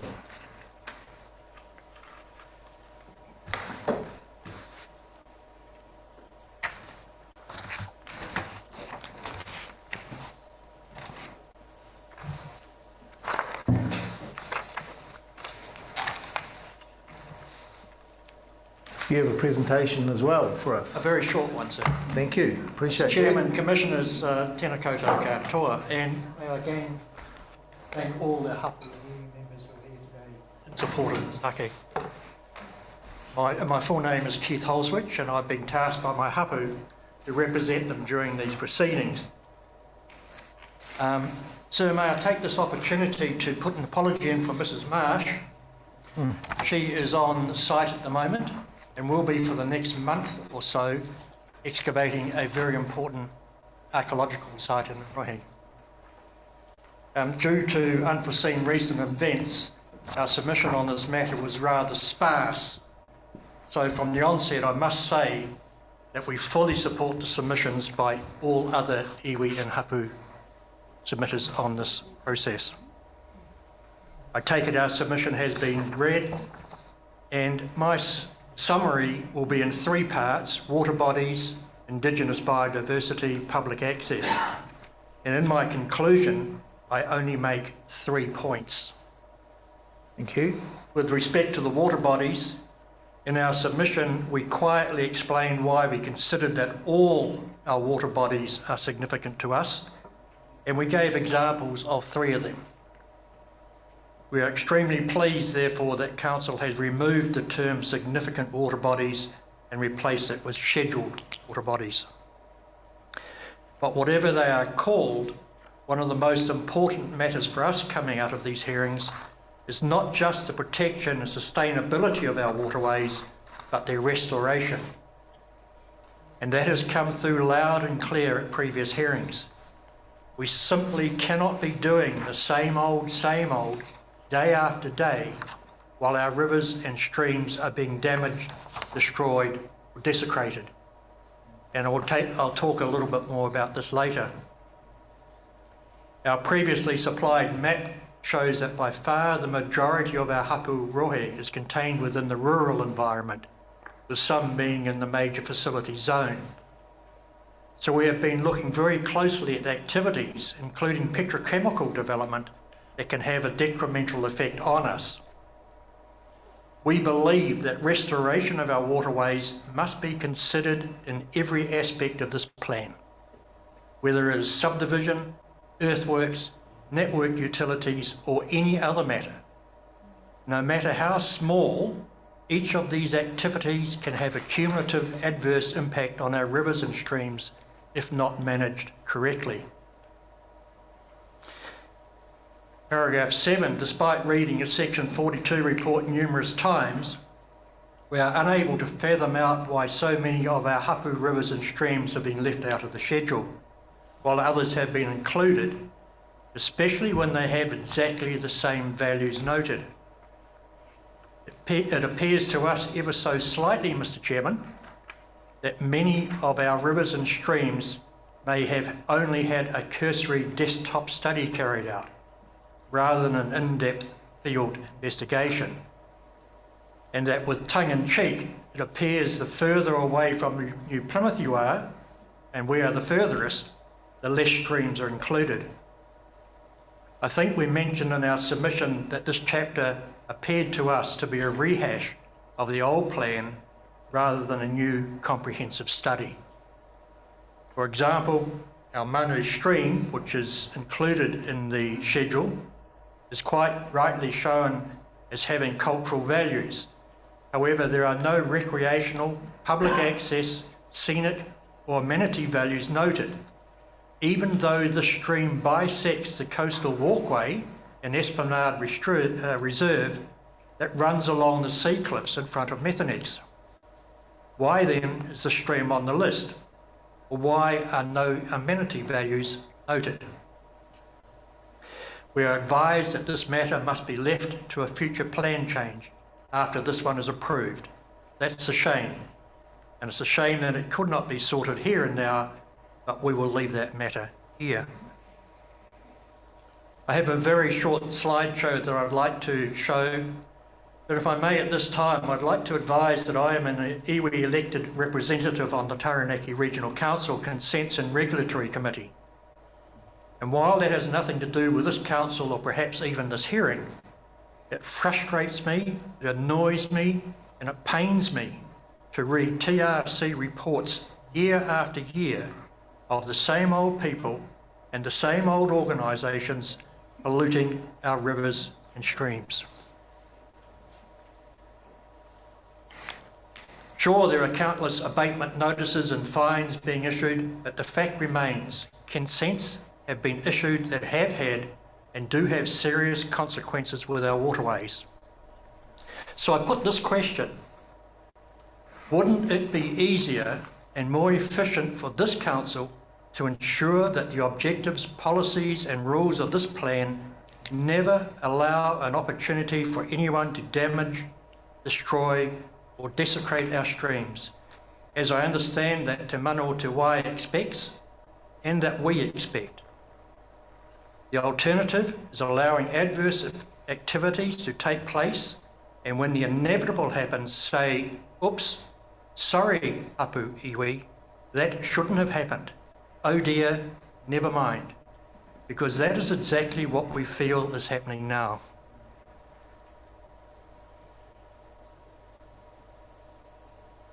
I see my slideshow is prepared there, sir, and this is all about stream restoration. And Julie, may I have the next slide, please?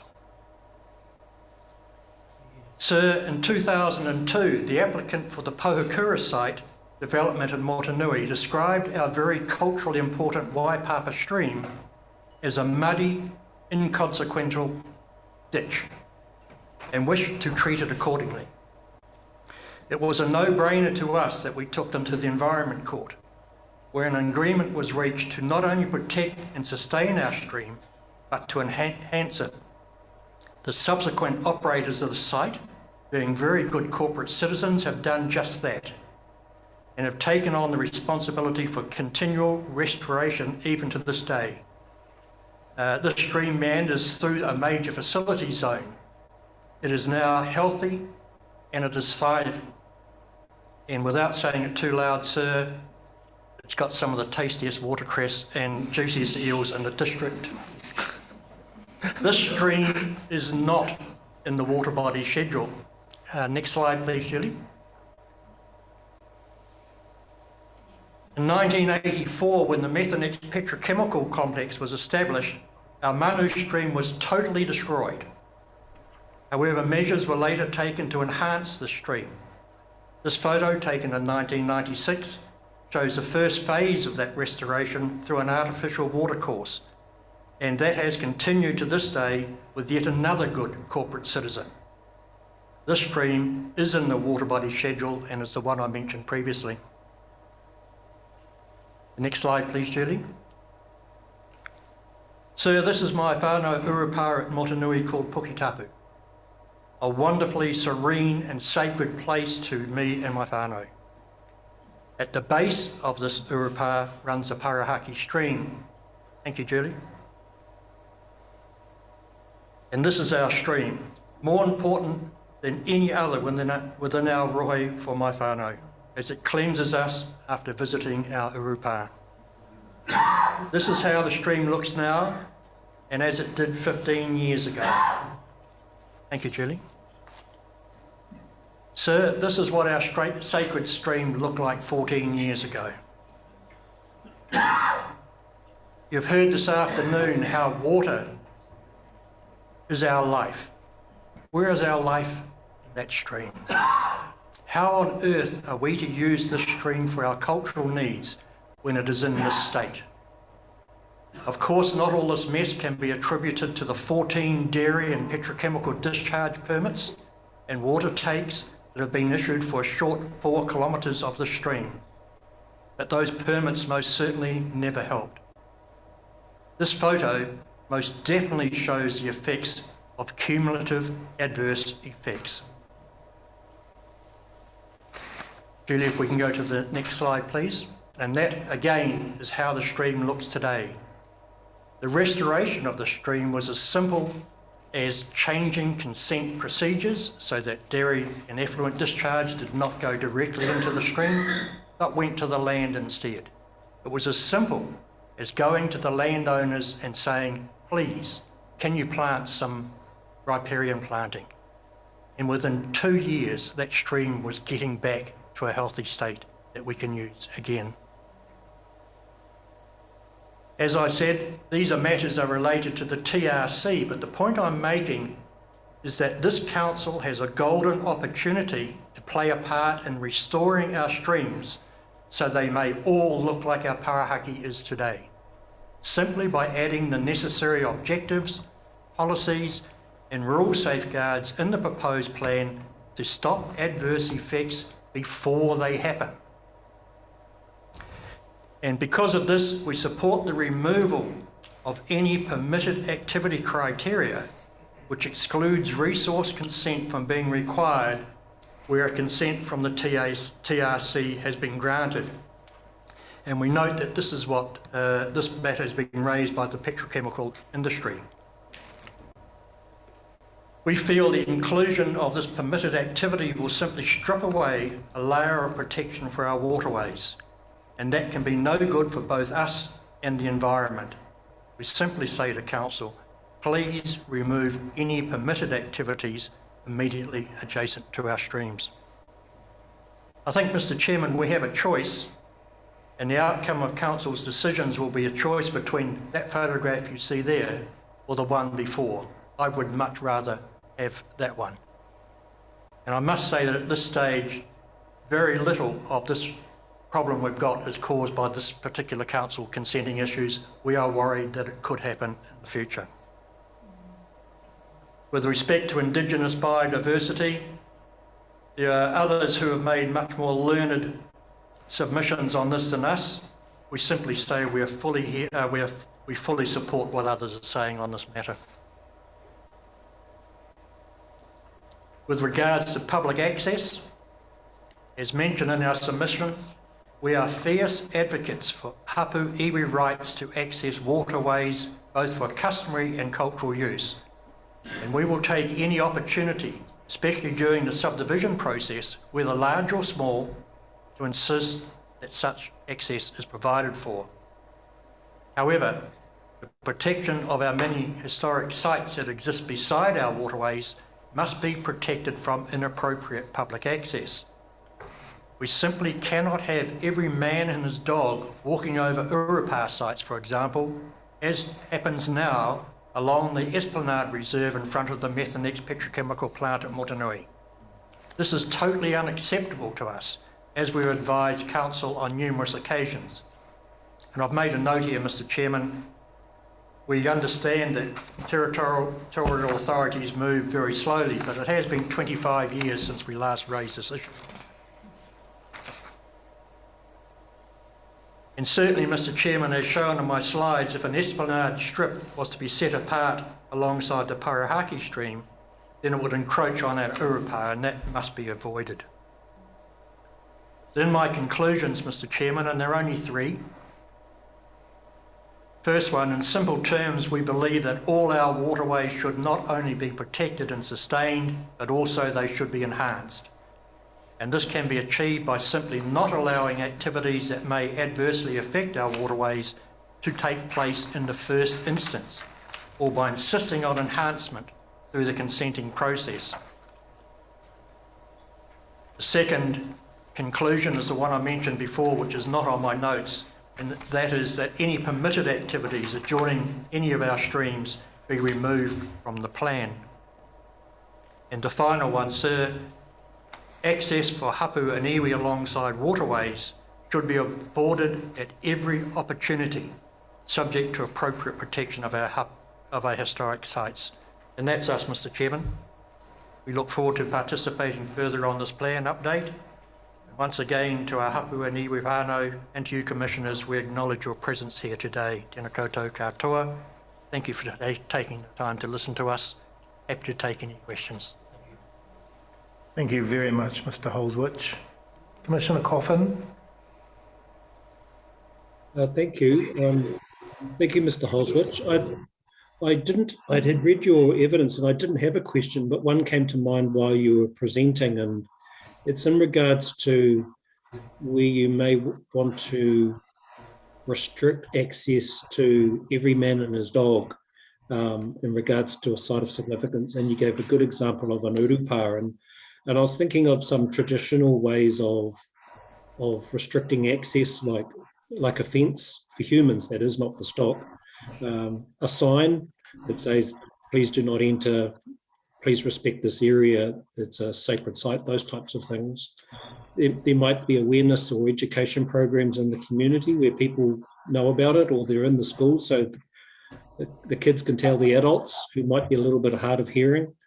But just thinking in terms of a district plan, words on a paper that, and I do note that district plans aren't necessarily like at everybody's house, that they're not as accessible as some other things that might be available. And I just wondered whether you had a view around what might be something that could be promoted in the district plan or provided in the district plan that does restrict access to those important sites. I take it, I understand what you're trying to achieve in terms of restricting the access. That makes sense, but I'm just trying to think of what might be appropriate mechanisms in a district plan to achieve that. I think that the easiest way is that if there is to be any Esplanade Reserve taken, that the council simply knock on our door and say, what can we do? I don't think there can be a single catch-all for every particular instance. In some places, there may be no issue. There may have been a past site that doesn't exist anymore and cannot be seen. It may be okay to walk over that.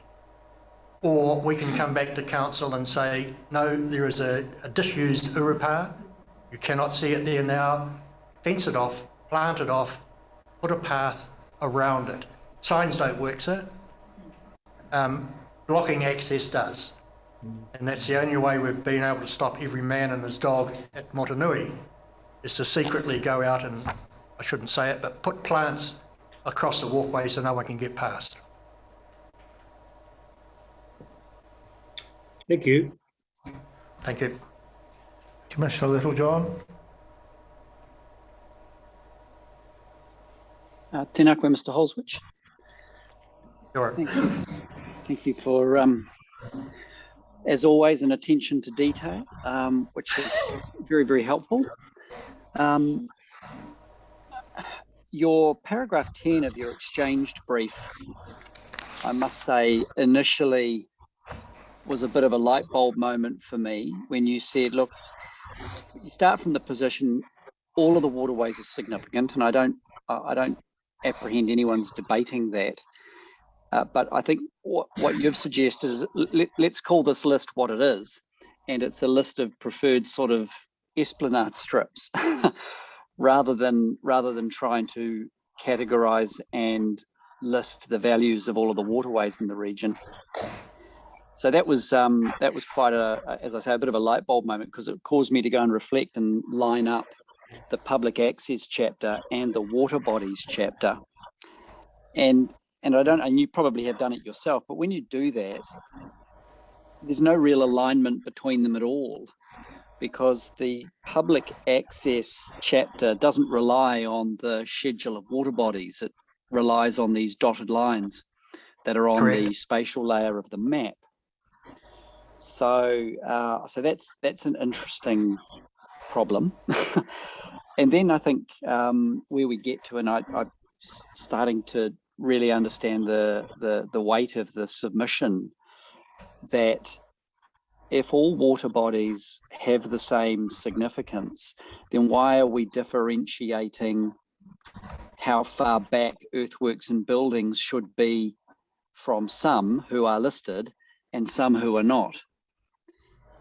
And so if I take your complaint and your submission through to its logical course, given that we don't have the power amongst ourselves to go out and map every waterway in the district to put into this district plan, your proposition seems to be met by ditching the water body schedule completely and simply using the definitions of natural water body as they apply in the Act, and then applying a blanket setback for all buildings and earthworks to said water bodies without actually identifying them by way of a schedule. Does that fix the problem from your perspective, or does it just create a different range of problems? It solves one problem in that we consider every single water body a significant one, so you can take that out of the equation. Council have already taken out of the equation the water quality. That just, from then on, it just means which rivers and streams are suitable for public access. And so I think, I don't know how that can be put into a schedule unless you go and walk along the banks of every river and stream in the district. You can't do that, and I don't think that's been done. Perhaps I'm wrong, but I don't think that it has been done. And I give the example of the two slides I showed of the Parahaki stream, which is 4 or 5, 6 metres wide, is not included in the schedule. And the Manu stream, which is 300 millimetres wide, is included in the schedule. So I think there's I just can't understand it. I'm sorry, I don't know how to answer you on that one. Okay, well, thank you.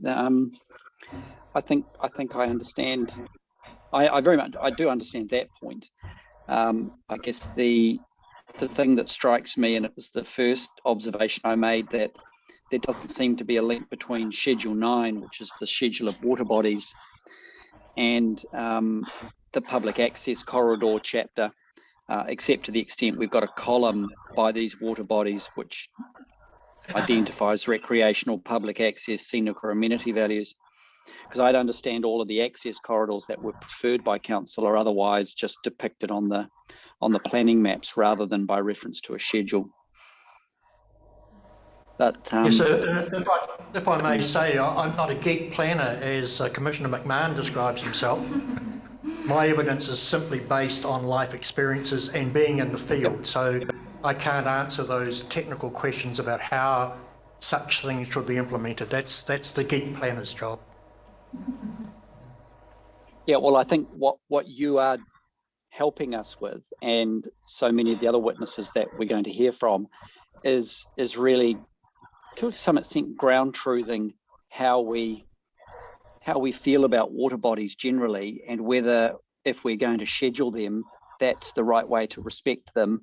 And then even further, if you use that schedule to benefit some by a 10-metre setback, but those that aren't on the schedule only get a 5-metre setback, then what's the rationale, apart from the fact that someone just knows where one stream is but hasn't gone out and walked the shores of another one? So no, it's all very helpful stuff. Doesn't make our job any easier, just to let you know, but thank you.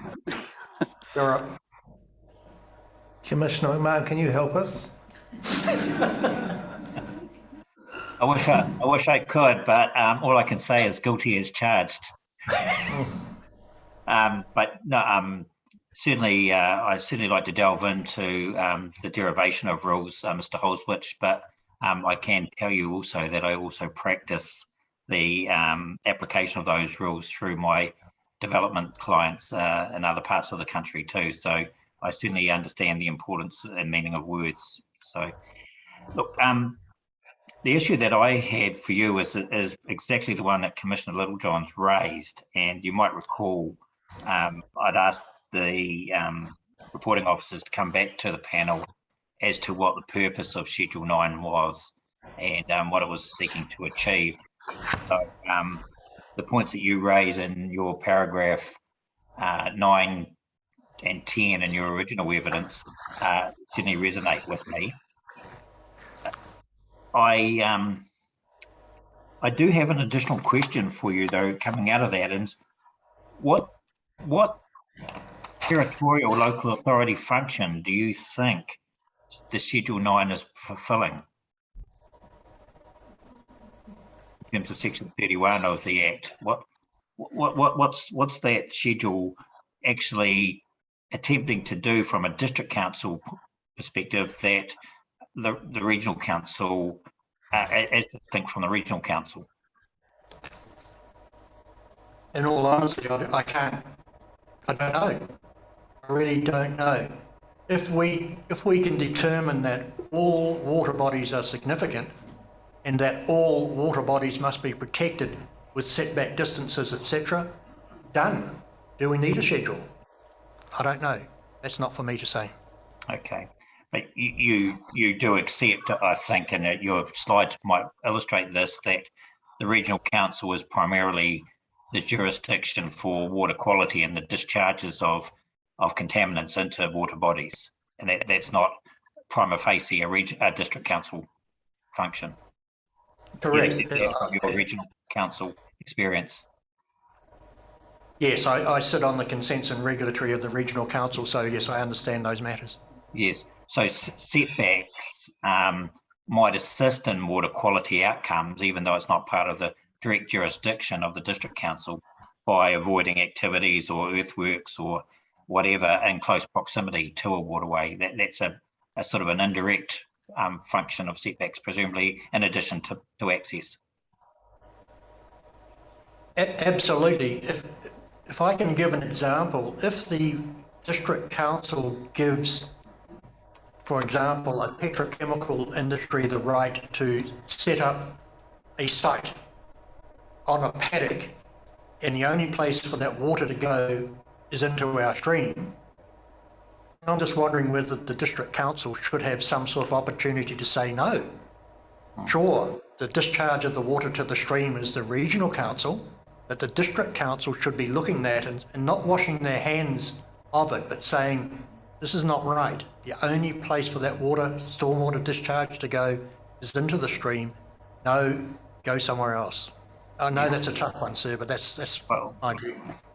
It is, and I don't want to get involved in that because that's sort of a I guess akin to a submission that you might make to the select committee on the RMA reform. So I don't want to go there. But it raises, does Mr. Holsworth raise the second question for me, and that's about duplication of functions.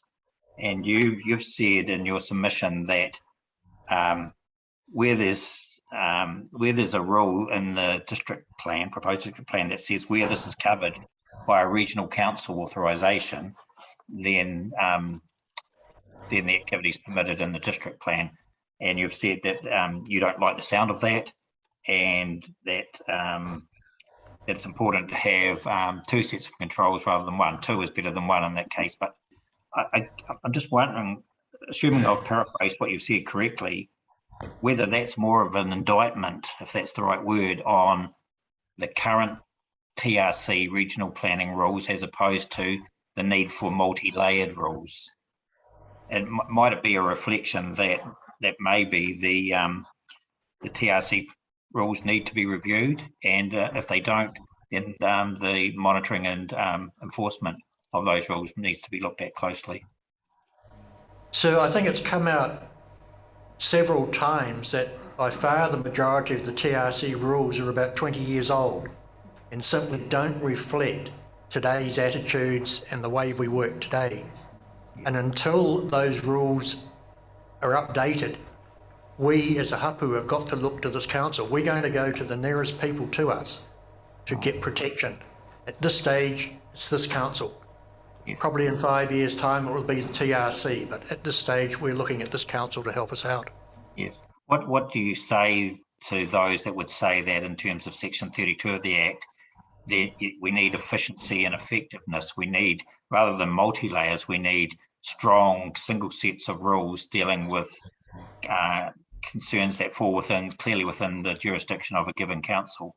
In other words, if the rules are set right at the appropriate level, why do you need to duplicate those across multiple levels? Absolutely, I agree with that. After saying what I've said, I still agree with that. There can be a simple rule: you shall not pollute our rivers and streams. That's a simple rule that everybody can adhere to. Yes, but Mr.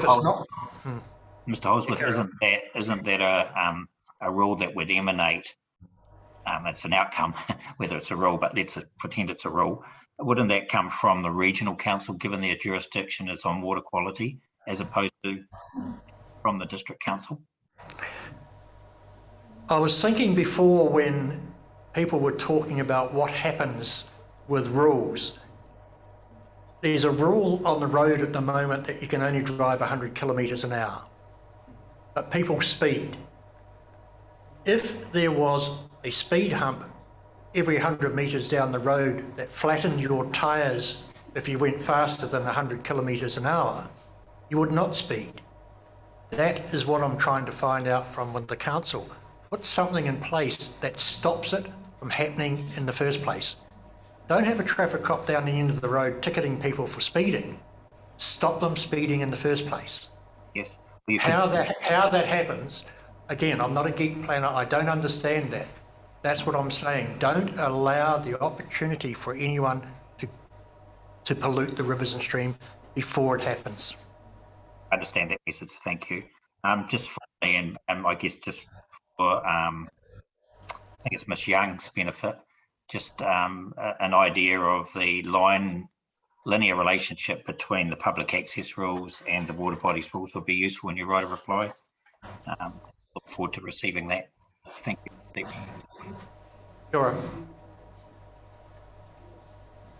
Thank you, Mr. Holsworth. I only have one question on my notes, and it was can you show us some photos of the three streams in your paragraph 12, and you've done that already, so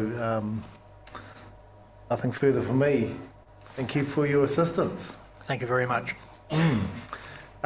People, we will have a comfort stop, perhaps come back at 4:25. We will be going late tonight by the look of things, so just to let you know that, just to fit in three others who I think I'd like to get through this evening. So if everyone's okay with that, I'll just signal that now. Thank you very much.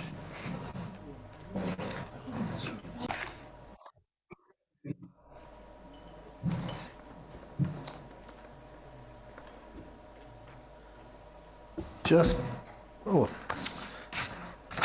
Ngāti Maru team. No, you from Ngāti Maru? No, okay. Ngāti Mutunga, sorry.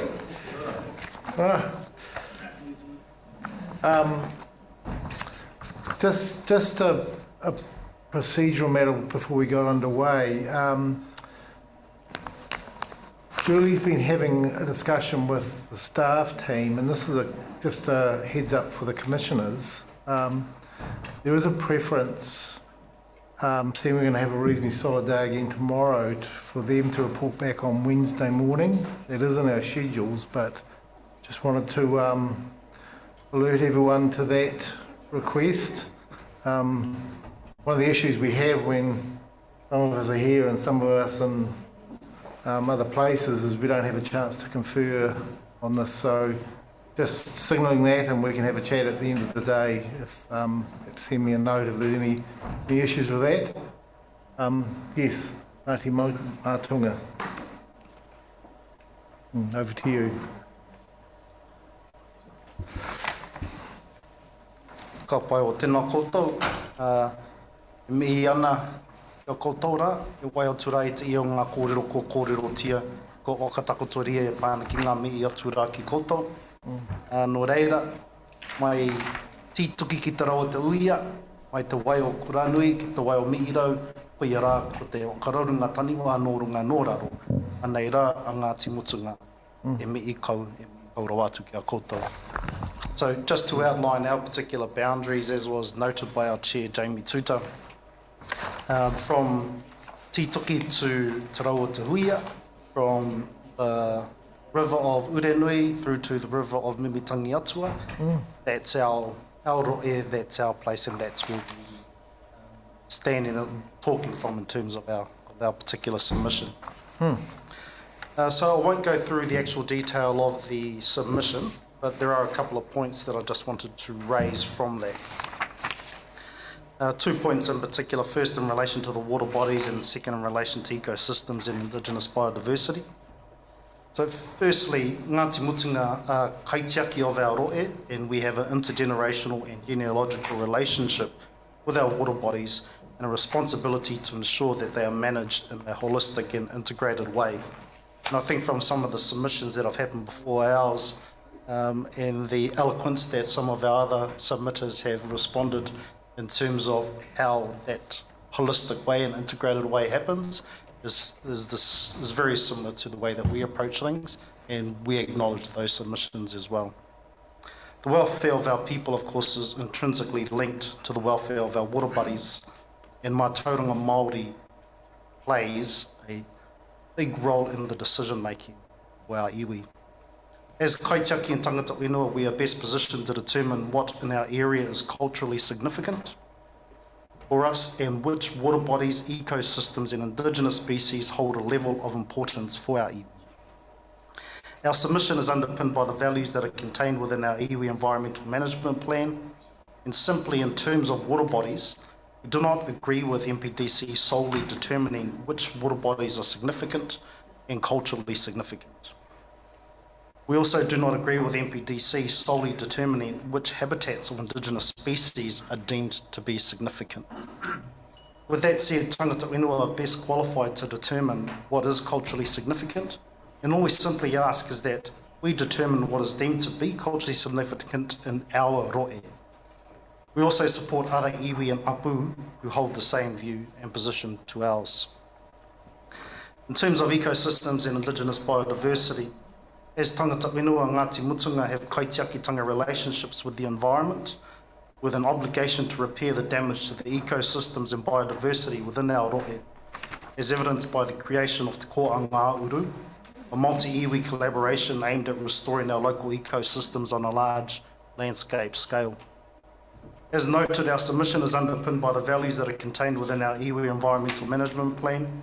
Simply in terms of ecosystems and Indigenous biodiversity, we would like MPDC to ensure that Mātauranga Māori is more prominent in criteria used to identify and rank significant natural areas. We would like MPDC to ensure that Mātauranga Māori is more prominent in identifying a more complete network of areas of Indigenous vegetation and habitats that are significant. Would like MBDC to ensure that kānuka and manuka are not treated differently. And would also like MPD to ensure that the upgrading of network utilities is not a permitted activity. With that said, we simply note that the Indigenous biodiversity values are best determined by Indigenous people, using Indigenous methods and knowledge transmitted through generations. That's our submission for today. Thank you very much, Mr. Ritai, and apologies for having the wrong iwi at the start. I was told that there was, if you look at all of the district right into the hinterland, there's about 8 iwi that have some land or some connection into New Plymouth. So it's a very interesting background there, and we have had the opportunity to look at the various maps. We had a very good briefing session that the District Council enabled us to come and talk about the various boundaries. So we've seen those maps, and also in the first hearings we've also had presentations from tangata whenua about the various mappings. So it's very interesting how the various areas interlink, and certainly for us it's very interesting, and I suppose makes our job a lot easier that there seems to be a lot of alignment between the various iwi and hapu about the direction of travel with these issues we're talking about. So that's very helpful. A lot of other hearings I come to or just have to decide on, there's not that level of cohesiveness, which makes our job a lot easier. So well done in that regard. I do have some questions and a very thorough and well put together summary, but I'll go the normal order and just start with Commissioner Coffin in terms of questions. Thank you, Mr. Chair. Can everyone hear me okay? Aye. Yep. Yep, I can see eyebrows and nods, that's cool. Firstly, I just wanted to clarify, so you're doing a tag team? Yes, that's correct. Oh, that's great. So I'm not sure exactly who I should put the questions to, but you can decide when I ask the question who's going to answer the question. Kapai? Kapai. Just first one, I'm really interested in the work that you've been doing with working with Ian Ruru from Tūranga in regards to the Māori Compass Assessment. And from memory, from hearings that I've sat on in Gisborne, it had a particular emphasis on freshwater water bodies that went to the sea, had a connection to the sea. And so had a very strong focus on East Coast environments, inland areas, freshwater connections to the sea, and vice versa, connections from the sea inland. And it had a number of criteria, I think at least a dozen from memory. And I was just wondering whether the particular criteria that you've been using or indicators you've been using from the Māori Compass Assessment would be appropriate or easily transposed into the criterion looking at significant natural areas. Whether you had any particular comments on that, or Indigenous biodiversity more generally. Pass that over to Marlene Benson to respond to. Thank you. Yeah, we had Ian and his whānau come and work with us, and we did 2 studies on 2 of our tupuna awa, the Mimitangi Atu and the Uranoi. And then we've worked with him since about transferring that method into doing assessments for forest areas, because that's what we're also really interested in. And I think we're about halfway there, working out which of the criteria you can easily move and which will be a bit more harder to work out. But yeah, it definitely is a method that could be used for that. Yeah. So I'm taking it from what you've said. That's a process that's underway. You're working through it. You think there's some potential in those those attributes or criteria that might be appropriately used in planning and other types of monitoring, but you're not quite there yet? Definitely, because we are using it at the moment to do the forest assessments or the assessments for the areas that are under our Te Kohanga Huru project, which is a sort of a landscape size restoration project between Ngāti Tama, Ngāti Mutunga and Ngāti Maru. Yeah, and I think very shortly at the end of that we will have something that you could use another use for that. Yeah, because it's interesting area because it's been put to us by the iwi, I'll just say loosely the iwi planners, some suggested wording for a criteria in Eco P1 that sort of could be used as a Mātauranga Māori criteria, but my reading of it, it still seems quite broad, and you could have an argument that many things could fit that, almost anything could fit that criteria, but certainly the work that you're doing would likely inform something that be quite tailor-made and specific that might be quite useful.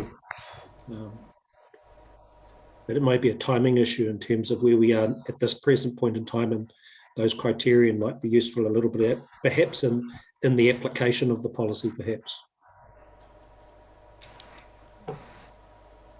Oh, that awkward silence, as if you had any comments regards that. I'm trying to think of who I could give this question to. Yeah.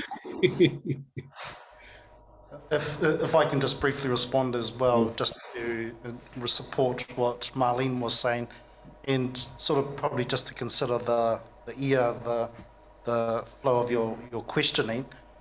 I think that this is a potential model that could be used to assist in the whole understanding around Mātauranga Māori from a biodiversity perspective and from a freshwater perspective.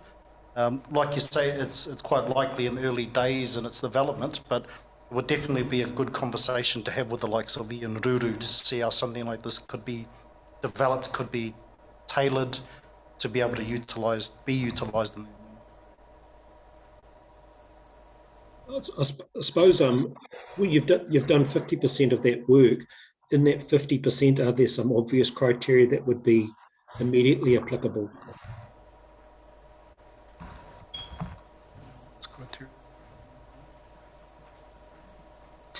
I mean, overall, it does respond to and try to measure the mode of a waterway. Okay. So the criteria used within that would really align well with the possible freshwater approach, like the 12 criteria that you noted. Yes. Thanks for that. In a slightly different tack, I noticed there's been a fair amount of work to look at the state of change from the period of what was described as the colonisation period, start of colonisation, through to the present day. And I had a question whether have you developed a historical baseline from the past, like a particular scenario, knowing that has a lot of limitations and challenges, and have you also done a baseline that's more recent? But part of what you do when you're doing the Māori Compass, and I definitely, other iwi and hapu will have different ways of doing this. Not saying that everyone is going to want to do it this way. You do baselines at different times, like you try and get as much of a baseline as you can from people, what people know and people have heard through water and that pre-colonisation. And then you do a baseline of what people that were around knew when they were young. So if you get enough older people in the room, what they used to find out when they were children and that, and then look at it now. So you've sort of got those points, gather as much information as what it was like before all the damage was done.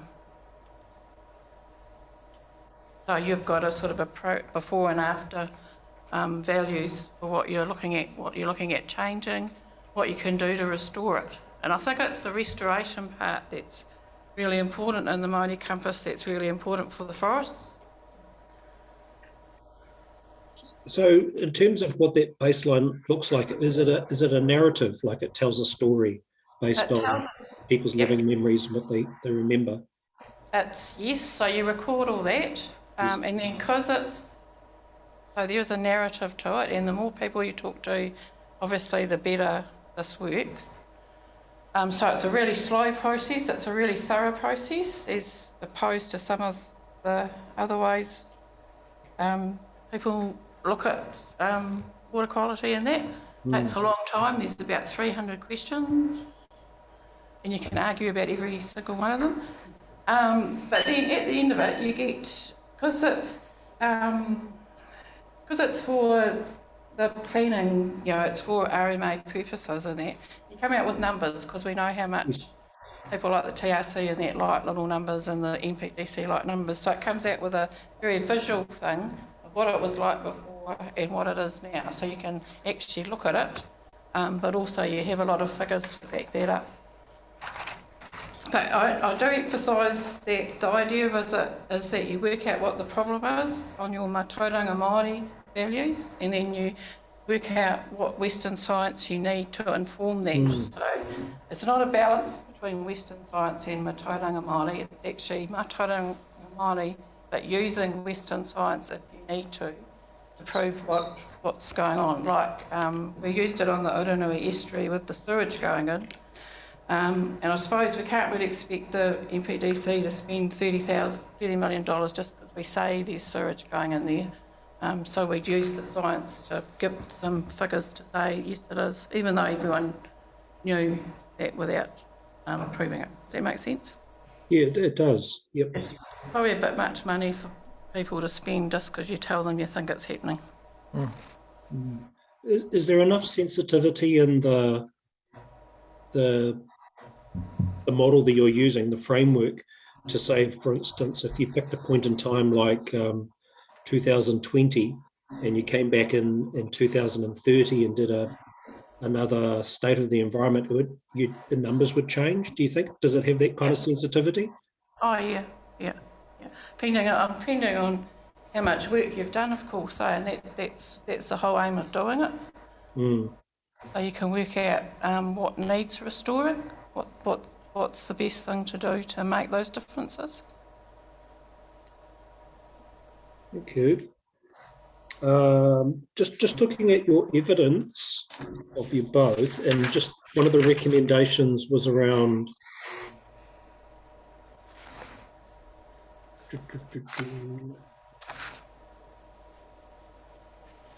this is paragraphs 20, 21 and 22. As regards to the Schedule 9, and I just want to just be clear, does that relate to your recommendations F1A, so recommendations A and B? So just at paragraphs 20, 21 and 22, that's cultural significance, wetlands and presence of Indigenous species, the Schedule 9. Is that the recommendations A and B? What was it? Yeah, I think probably other people have said this more eloquently than us. We didn't want the use of a schedule. We wanted all the water bodies to have the same rules because they're all the same importance. We tried to do that two ways, by asking them to take out the significant from the rules, which meant that the same rules would apply to all. And then also we tried to get all our put into the schedule. So if that didn't work, we sort of were having it so that they were all had the same protection that way. Yes. And I know other, particularly Taranaki iwi, have explained it more eloquently and more clearly. But that was the aim of that. We think that they all should have the same setbacks. Things that happen on the land do really affect what's happening in the river, and what the consents that NPDC give can have quite large effects on the Māori and the water quality in our awa. For example, the amount of earthworks, how close the houses can be, where the dispersal fields are for the septic tanks. My next question is one that's close to heart, I suppose, and it's this issue about Manuka and Kānuka, and I described them last week as being, on the face of it, being relegated to second-class citizens. And whether you just you've given a short description of your view, and just whether you had anything you wanted to add in terms of Kānuka and Manuka from a Mātauranga Māori perspective. I suppose in that question is whether you consider them to be taonga species as well. Definitely on the Ngāti Mutunga list of taonga species. Both because what they provide and what they do in the restoration process, how important they are in that restoration process, how you get from a steep paddock to a lovely bit of forest, and how important that having that stage of having Kānuka and Manuka there in between is so important. So, yeah, I can't see why they're treated differently. I can't see how you can put the limit on the age. I think that makes it really tricky for someone to work out when they can cut it down. We went through a period in Ngāti Mutunga because it's quite a different landscape from some of the others you've been talking about today. Tends to be very steep hills. For a long period, the Kānuka and the Manuka was coming back, and you could see it sort of nurturing and nurturing all the other plants around it to grow back. And then just recently, in about the last 10 years, we've had a real spate of people clearing that, and which means that we've had quite a lot of those hills end up in the river, because that was all that was holding them up. But it's a different sort of part of Taranaki. We don't have as many, we don't have the riparian planting that everyone has everywhere else. Like on the Uranui River, I think it's about 24 kilometres long, and there's only 3 farms with riparian planting. So it's got a bit further to go. Thanks for that. And just in terms of Ngāti Mutunga's traditions regards Manuka and Kānuka, do you see them as one and the same? Some iwi see Manuka and Kānuka as very close cousins. They have very similar traditions. Other iwi see them as quite distinct species with different whakapapa. I just wondered whether you had a Ngāti Mutunga view. Only what, yeah, no, people do talk about them differently, yeah, different uses.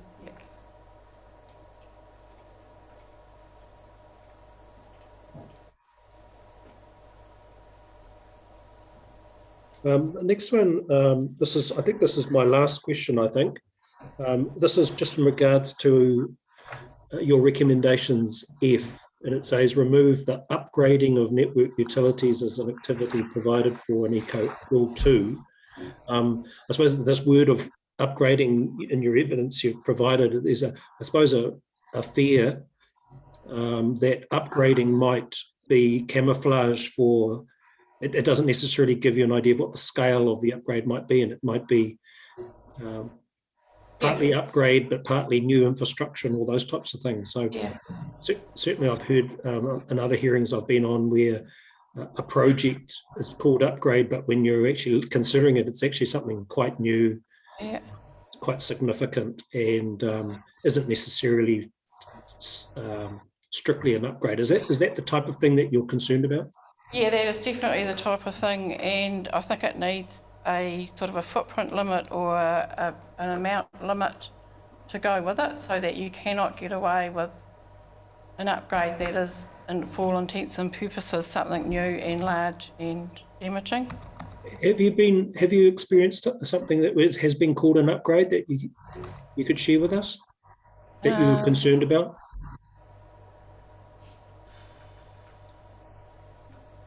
Probably with one of the utilities companies. Yeah, they did what they called was an upgrade. And when they first talked about it, they say, oh no, we're just going to put a new, it's just an upgrade of the pole that was there. But in the end, it ended up with a completely new structure that had a much bigger footprint and that needed quite a bit of earthworks. Yeah. Thank you. And was the fear for us is we've got a lot of wahi tapu that have assets on them, particularly power poles.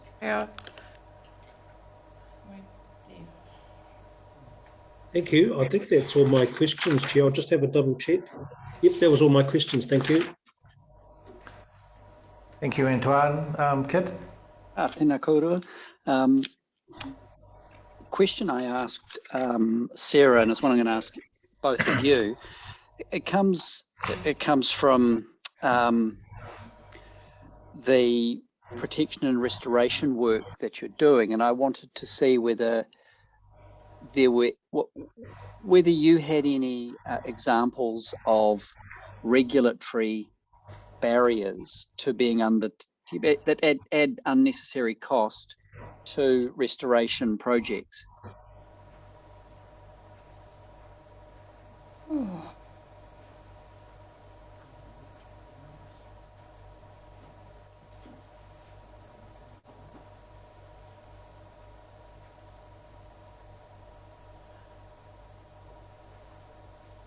Sorry, I have to think about that. Well, to some extent, that might give me the answer in a way. Yeah. If I mean, for example, if you wanted to restore a waterway, but you had to go to the regional council or the district council, and you had to get permits, and it took ages, and you had to deal with a variety of other people involved in it, that they really do add to the cost and genuinely dissuade people from doing that sorts of projects. Have you had any of those sorts of examples in the work you've been doing in Taranaki?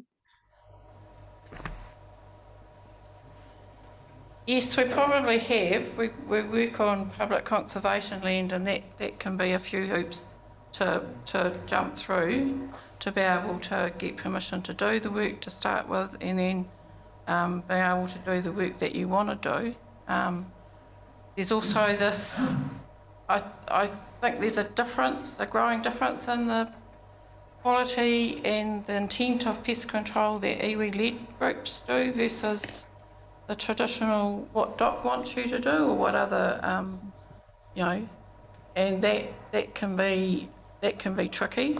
The biggest problem is getting enough money to do it. So it's very expensive thing to do properly. That's probably one of the key points as well for us, is that capacity and resourcing is an ongoing issue for us.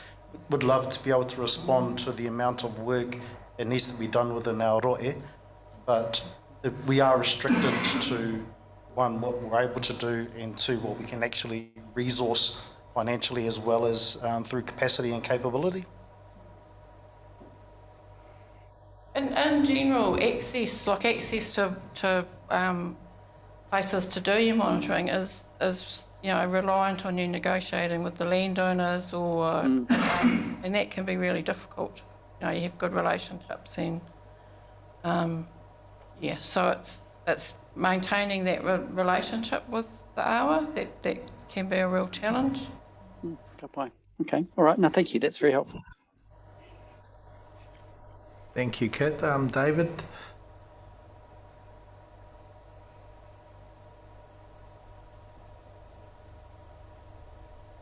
Thank you, Sir. Sorry, I was just reading. I'm not going to. I don't have any particular questions to these witnesses.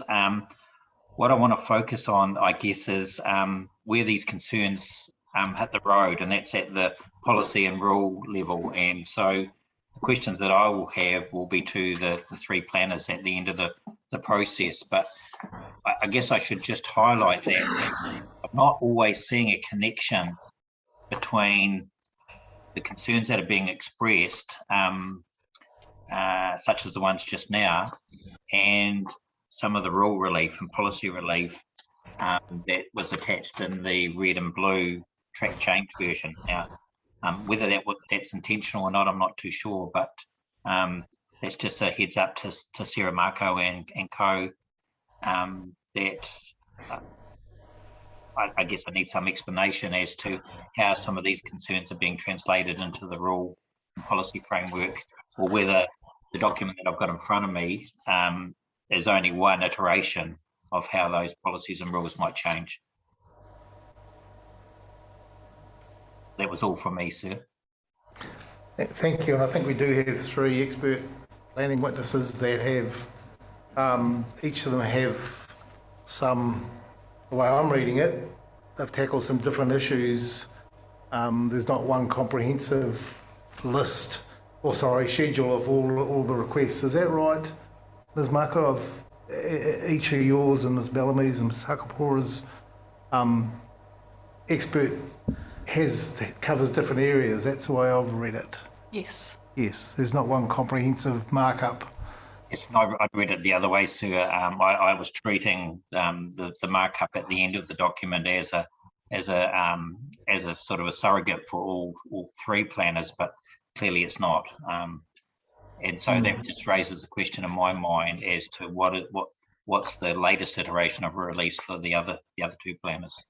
Well, yeah, I think my readers, I think each of them does have a markup in there at the end of each of their planning statements covering different aspects. That's the way I read it. Just looking towards you, Sarah. Yes, but I think off the cuff and without speaking with my colleagues, that maybe that's something that we could explore. Yes. Collectively. Well, I think Commissioner McMahon's raised an issue that, particularly heading into, and I suspect you'll be wanting to be involved in the joint witness statement process. We've alerted, participating in that will bring forward and coordinate the iwi's combined perspective on matters. There may be some differences, as you'd expect, between the various experts, and slight differences between some of the submissions and overall approaches from the iwi. So while it's a nice, tidy, coordinated approach, I think that process will be very helpful. Yes. Thank you, David, for highlighting that. Very good. I have a few questions. Some of them are of interest and some of them are... the first one is for you Mitchell. This term SHMAK, SHMAK, can you just explain that to me? Oh, sorry. You're going to answer it, were you, Antoine? Oh, my mute was off and I was talking aloud. Caught. Yeah. So it's a particular tool that's used in Western science methods, of course, to determine the health of a waterway. Yes. So stream health monitoring assessment. Okay, so that's a Western science method. All right. Thank you. And just another question for you, in terms of your local hunting and gathering personally, how are you finding the state of mahinga kai, both in your rohi and just generally in Taranaki? In relation to probably 10, 20 years ago. Okay, so it's gone backwards. Yes. So when I think of kaimoana, for example, consider the types of seafood that used to be available out on the reefs, you really find the same type of quantities. Mm. So do you think it's due to more people fishing or just less fish? Probably a mixture of things. One being the pollution of streams as well. The amount of discharges that have been flowing through the waterways and ending out in the oceans. The activity that's been happening on those particular areas, as well as overfish, population. I was certainly fascinated by the photographs Mr. Holswich showed us, which shows how something can be transformed with some care. Having those real life examples is very useful. And I was also interested in your rohi around Uranui River, which Marlene's telling us is quite different to the ring plane and the riparian planting you see. But Marlene, I was just wondering whether the fact that there's only 3 properties with riparian planting, is that because of the topography makes it more difficult, or is that just because the landowners haven't quite got there yet? It's partly landowners haven't quite got there yet, but there's a lot more incentives for dairy farmers to get the riparian planting done, and most of our is in dry stock. I think that probably looked at one of the roads in Taranaki Wāteawa, they've probably got as many dairy farmers on the one road as we have in the whole Rocky. Okay. Yeah. Yes. And that's that carrot and stick thing that they've done with getting dairy farmers to do their riparian planting. But certainly the regional council have been looking region-wide with planting in the hill country as well. So it just perhaps, I know the dairy companies and Ontario, they also provide these incentives as well. So perhaps it's an area that, has to be the next cab off the rank. A lot of it's fenced, but the cows were on both sides. Okay. So you've got the rivers fenced. But I think we'll see through Te Mana Tuwai and the new MPS 2020 that whole fencing requirement, certainly in Hawke's Bay where I'm from, you have to fence and you have to exclude stock under the new plans there. All right, thank you for that. I was interested again, Marlene, about when you worked on this particular natural areas survey. Was that recently? Or? No, it was a long time ago. Okay. That was the first one? Yeah, so it was done in the 80s. That's what they call P&A, and a lot of those areas are still very valid and relied on a lot by DOC, but yes, just to get my feeling there. Now this is a question that it's really supplementary to the inquiry that Commissioner Coffin was making about the Māori compass process. And I think I got at the fact that there is mapping and photos and what I call graphical tools to illustrate things. There's also a narrative and there's also a numbers system.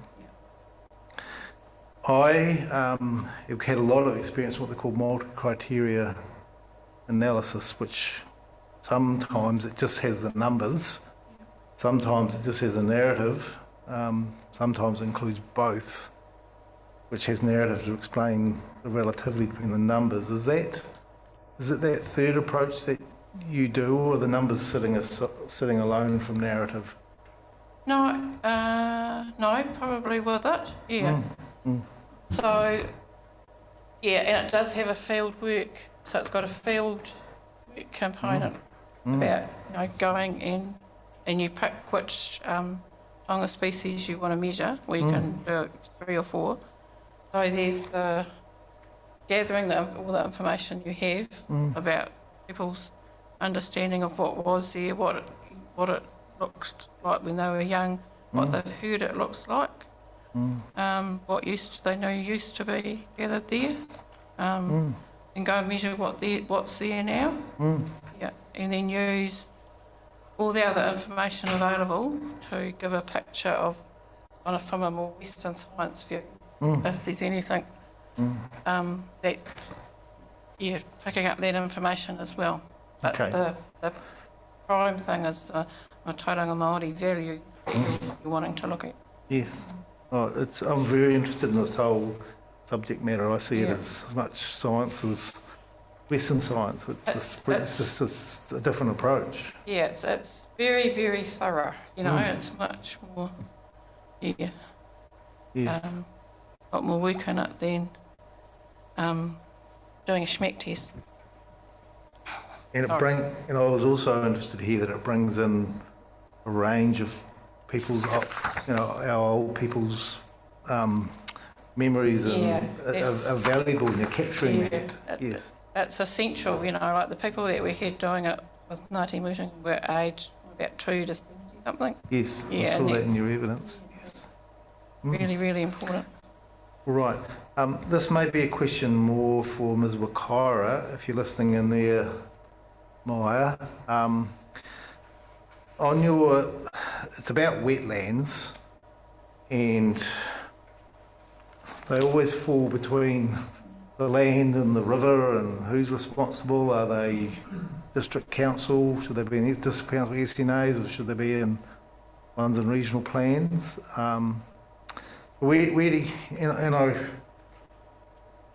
Comment in paragraph 21 about wetlands being the lungs of an awa.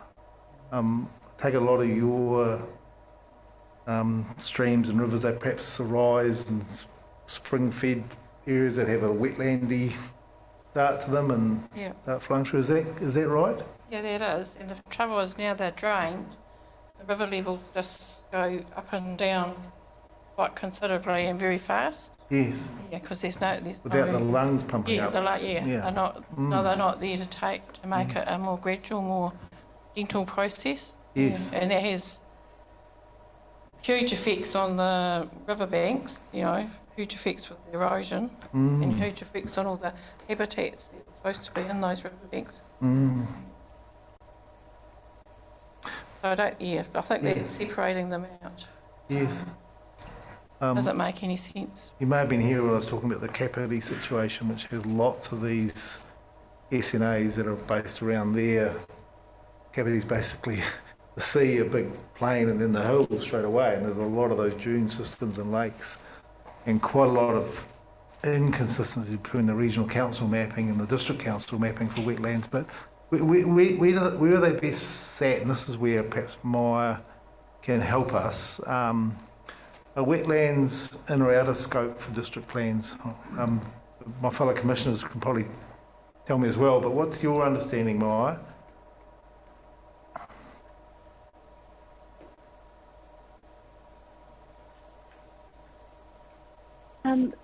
So in relation at least to MPSFM direction, I acknowledge that that direction sees the role being played by regional councils.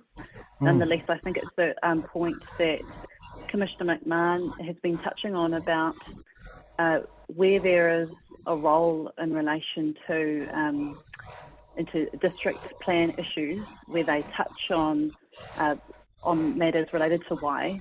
That is where district councils need to reflect on the application of their powers and functions. And so in that regard, I think it's entirely consistent with the Kia Ki Tai approach as directed by the MPSFM, that those matters would reasonably fall within the jurisdiction of district councils. But it's about asking, in terms of those powers and functions as they relate to related matters, that how they might impact and how integrated the approaches. So it's the margins and it's what's running off the land into, and just land use and activities. It's all wetlands is where there's that huge interconnectivity. Yes. All right, that's helpful. That's helpful, thank you. Look, I'm just about finished. Look, I was interested in, again, the restoration project, Te Kohanga Ahuru. Is there a website or is there some mapping or something we could look at? We can get that too. Just because I am interested in the fact that it's a 3 iwi process, it's probably more in that northern Taranaki area, which we're hearing a lot of information about the Monga project. But if you could get us more information about that project, I'd be really interested, perhaps through Julie and Christine. We'll get it through. And look, that is everything I have. Thank you very much for your assistance. It's been very, very interesting, and we will definitely take your thoughts on board. Thank you.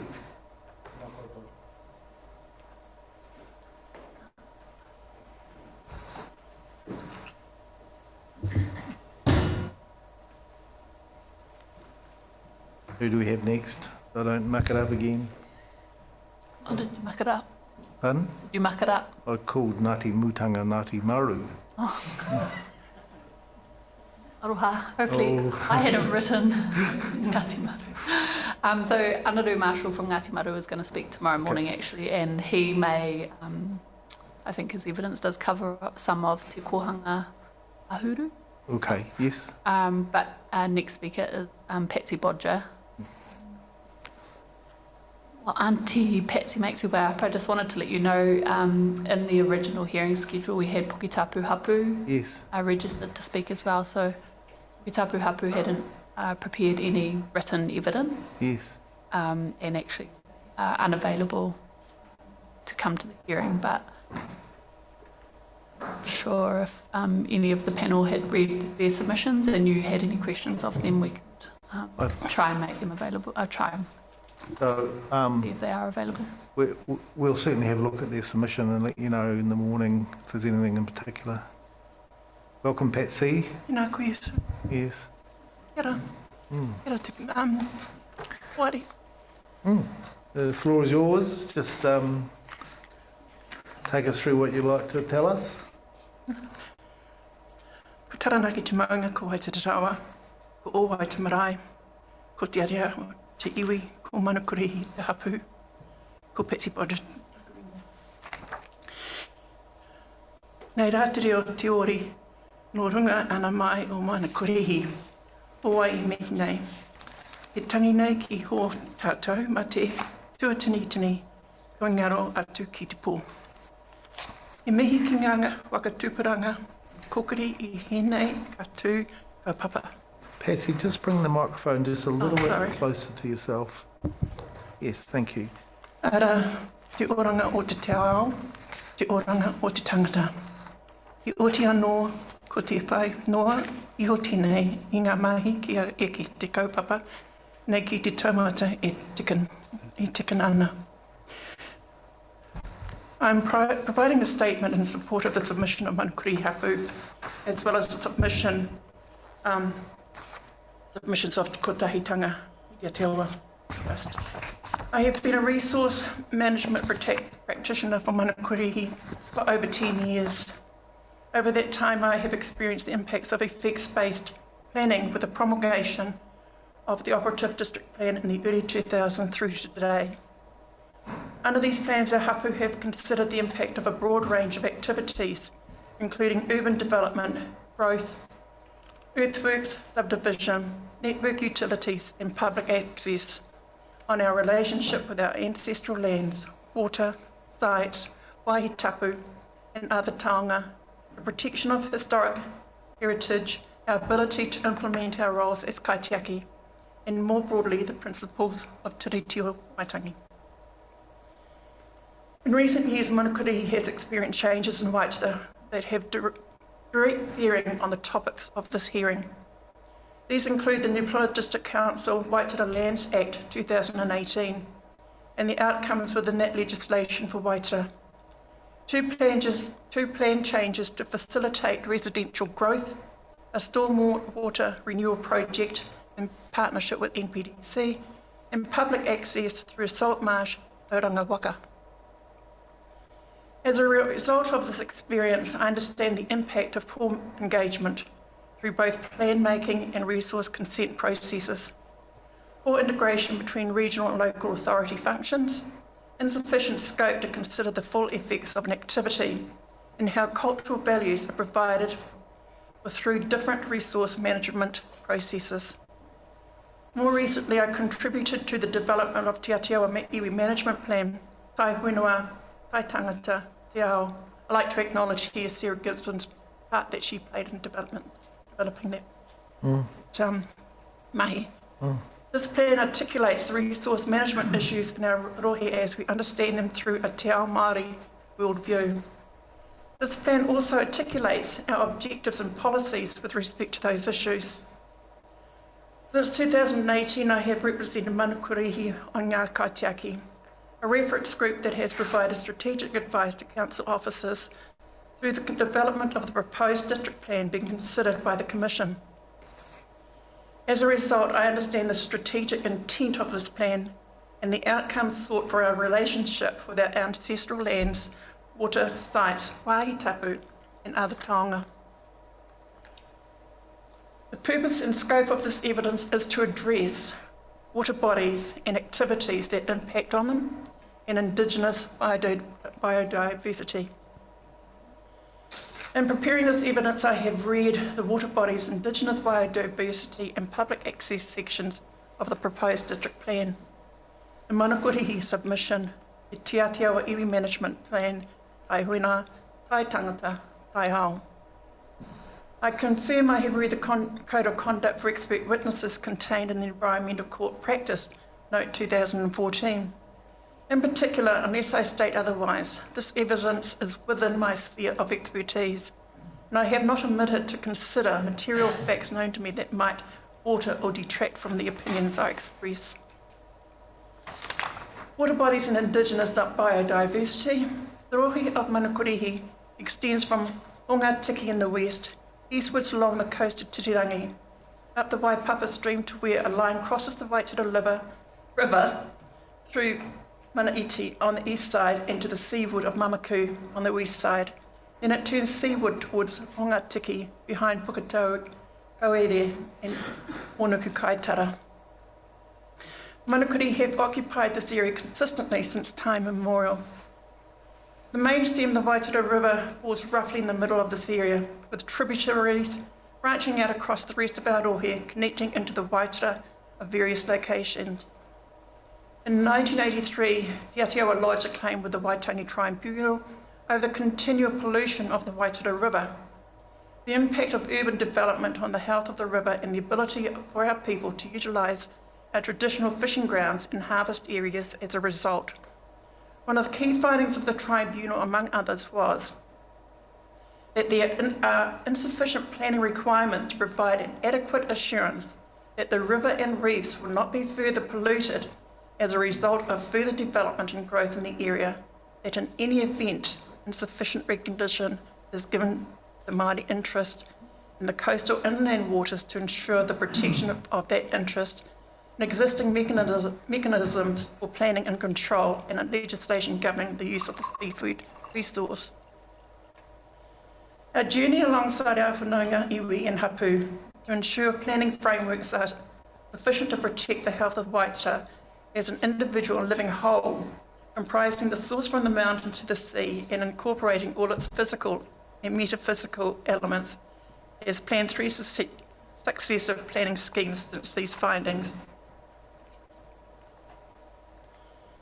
Land use pressures for Manukurihi differs from most of our whanaunga, iwi and hapu, in that majority of our rohe is utilised for urban development, with some peripheral lifestyle and small lot rural areas uses.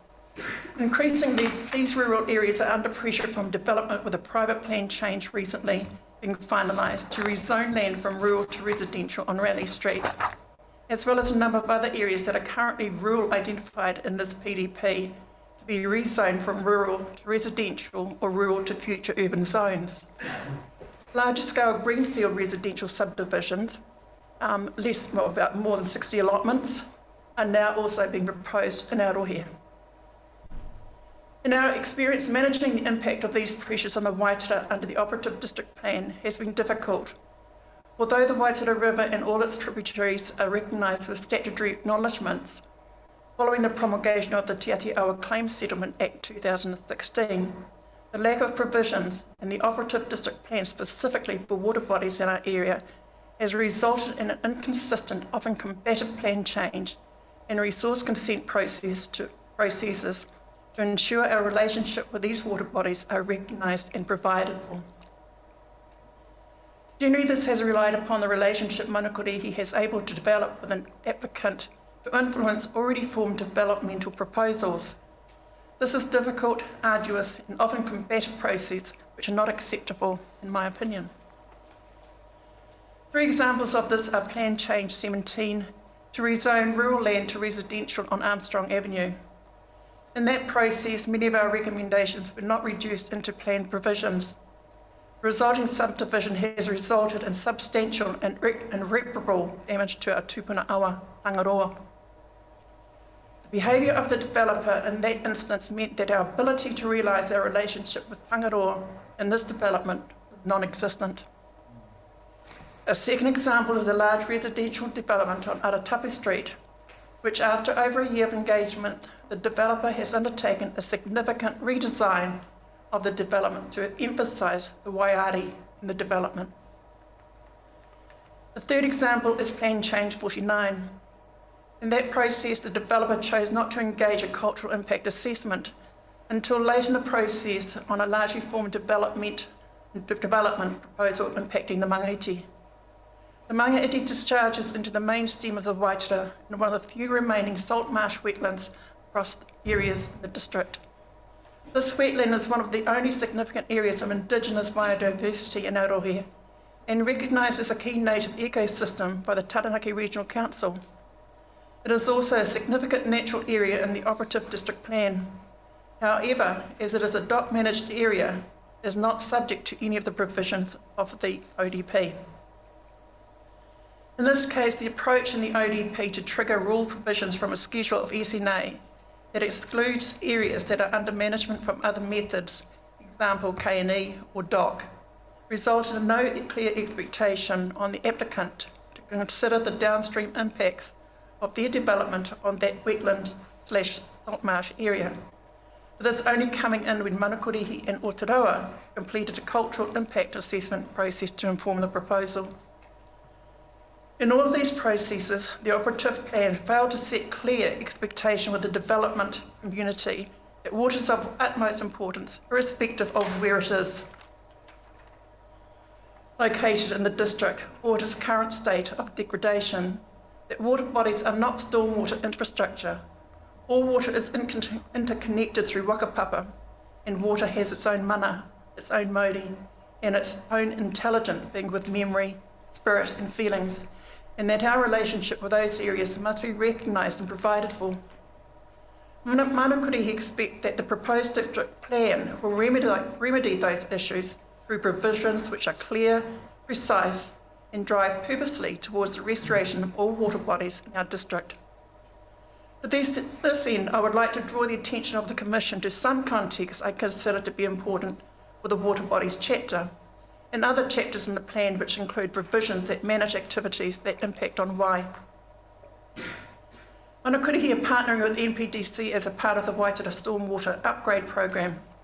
This program of water has started with Tangaroa and is now moving to the Waiare catchment. This project takes a holistic approach to upgrading the stormwater system with the improvement of the health of each of these catchments being held at the centre of the program of works.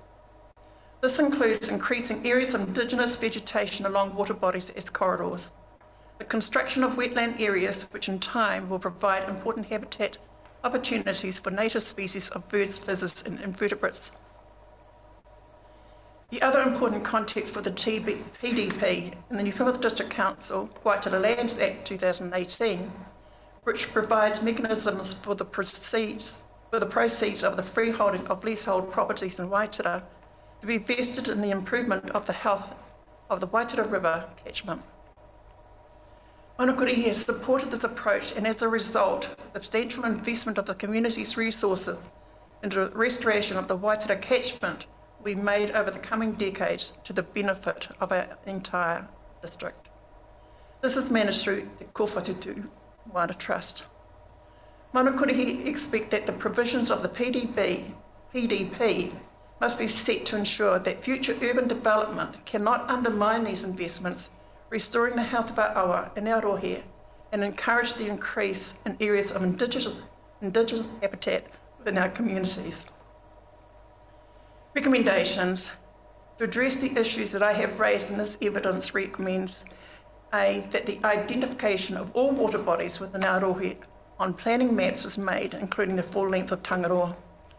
That the provision of the PDP are set so as to amplify the investment community is making to restore the Waitara catchment through the Kōwhatutu Water Trust. Thank you.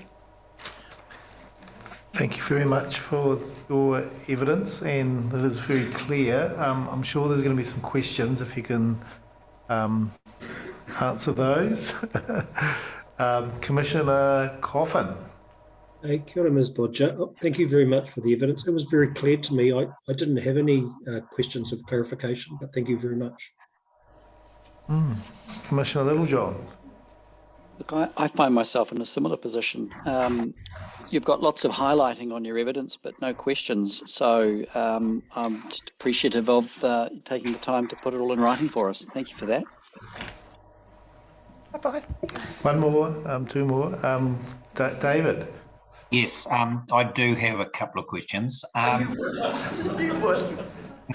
Look, Ms. Bodger, I really found this fascinating, particularly given the real life examples you gave in relation to Change 49 the development in Aratupu Street and Plantain 17, because that's really where the ODP hit the road, didn't it? And it will hit some stumbling blocks as far as you're concerned. Yeah, it was sort of like, I guess this takes us back to almost the birth of our involvement with the hapu in regards to a lot of these changes. That was sort of our baptism, I guess, into sort of this mahi. Yeah. Yes. And what I was particularly interested in is, let's just see if I can find it now. There was oh yes, here we go. And introducing those three examples to us, Ms. Bodger, you said that even though the Waitara River and all its tributaries are recognised within the statutory acknowledgement, the lack of provisions in the ODP were really the key to, I guess, restricting the ability for you to get your message across. And this raises two issues in my mind. The first came through in the very first hearing string, and I'm not sure if you were present in those, but I asked the council planners and people like Sarah Markle what the relief was in relation to engagement. And it seemed to me that there wasn't any particular method of engagement being proposed through the district plan, other than what the current practice was in terms of sending copies of applications to iwi where a statutory acknowledgement area is triggered. And my reading of the current proposed plan seems to me, unless I've missed something, that there doesn't seem to be any change to that approach either. And so you're obviously reliant on making comments back to the council where they invite comments, or you're reliant on a willing buyer, willing seller type scenario where the developer is prepared to consult. The examples that you give would tell us that that doesn't necessarily lead to a satisfactory outcome for anyone. Would you like to comment on that? I guess this behaviour is quite historical, though. You know, this goes back years, and it's sort of, you know, like I think it's been mentioned throughout previous sort of presentations today about tangata whenua not being acknowledged as of importance to actually consult.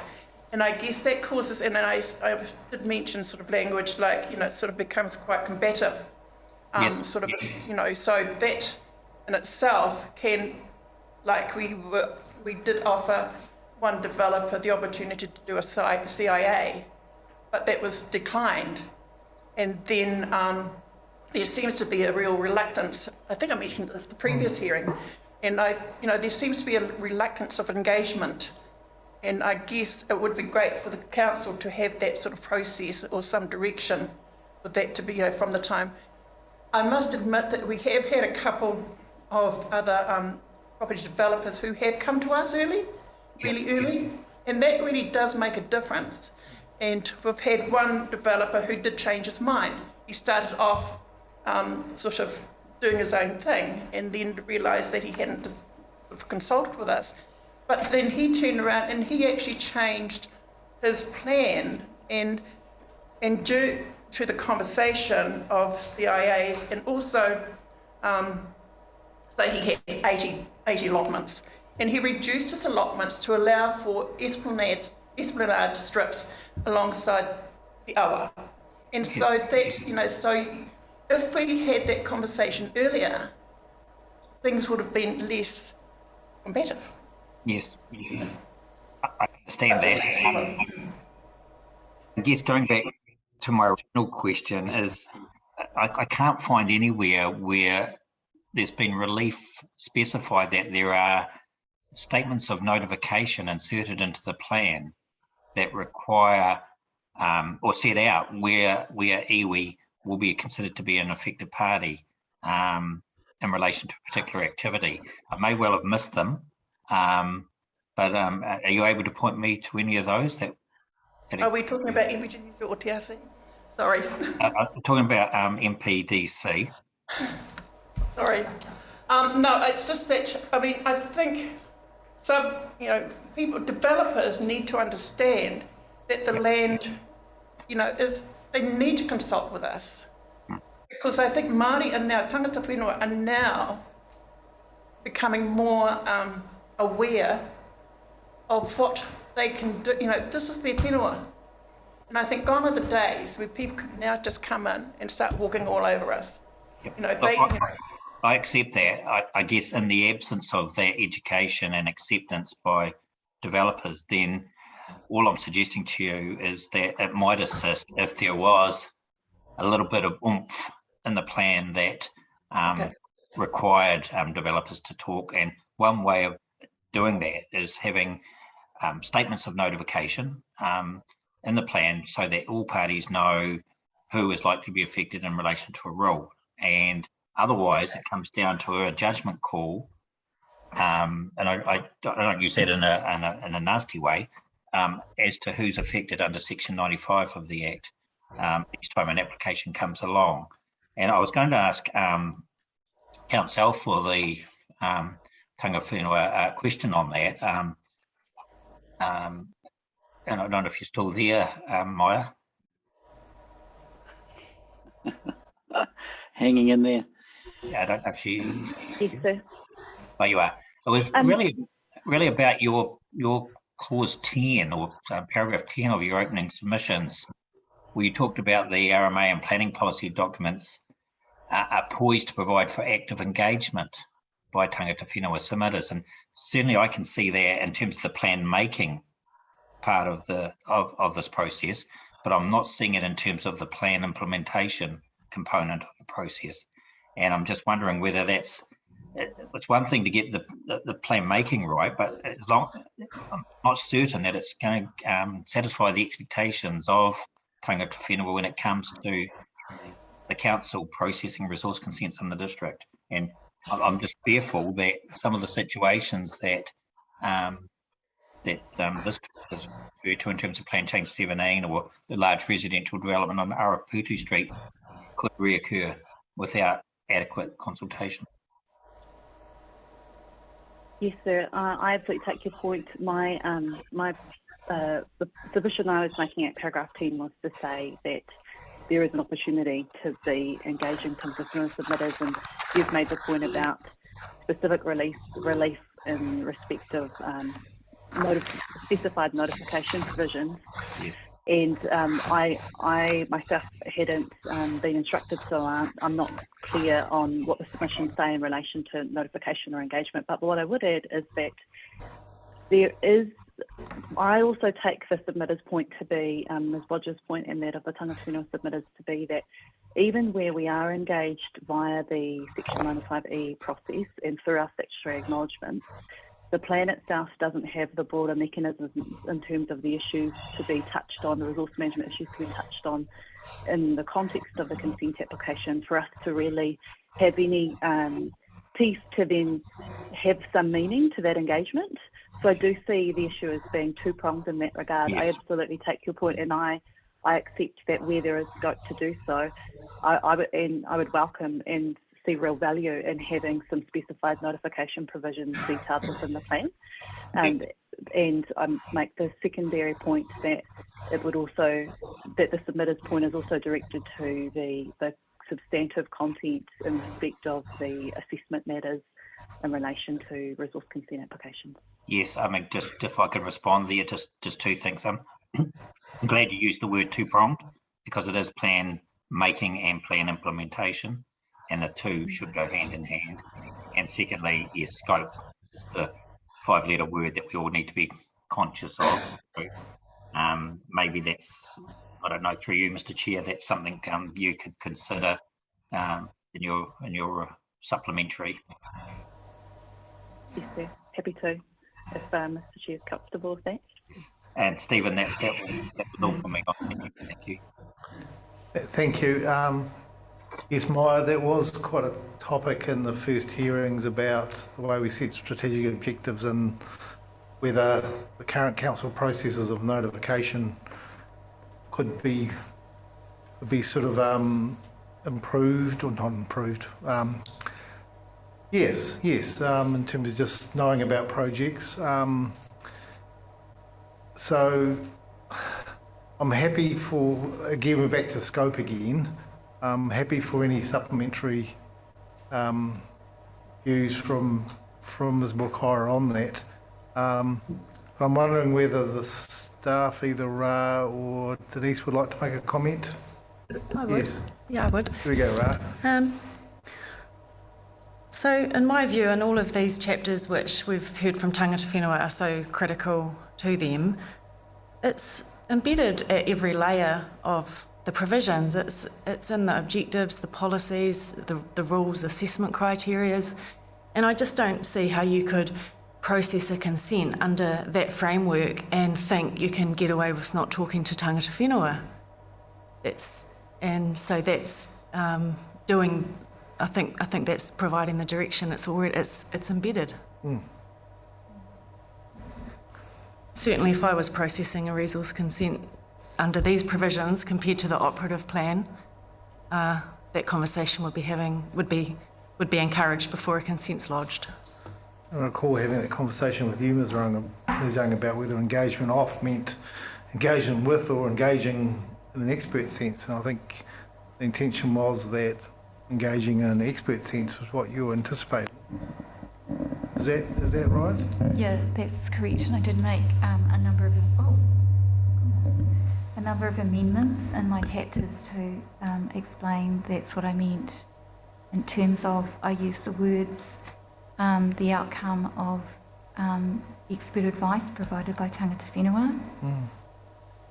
All right, so I think just to round this out, just for that discussion, Ms Wakara, if you just turn your mind to that and see how you and your clients sit, and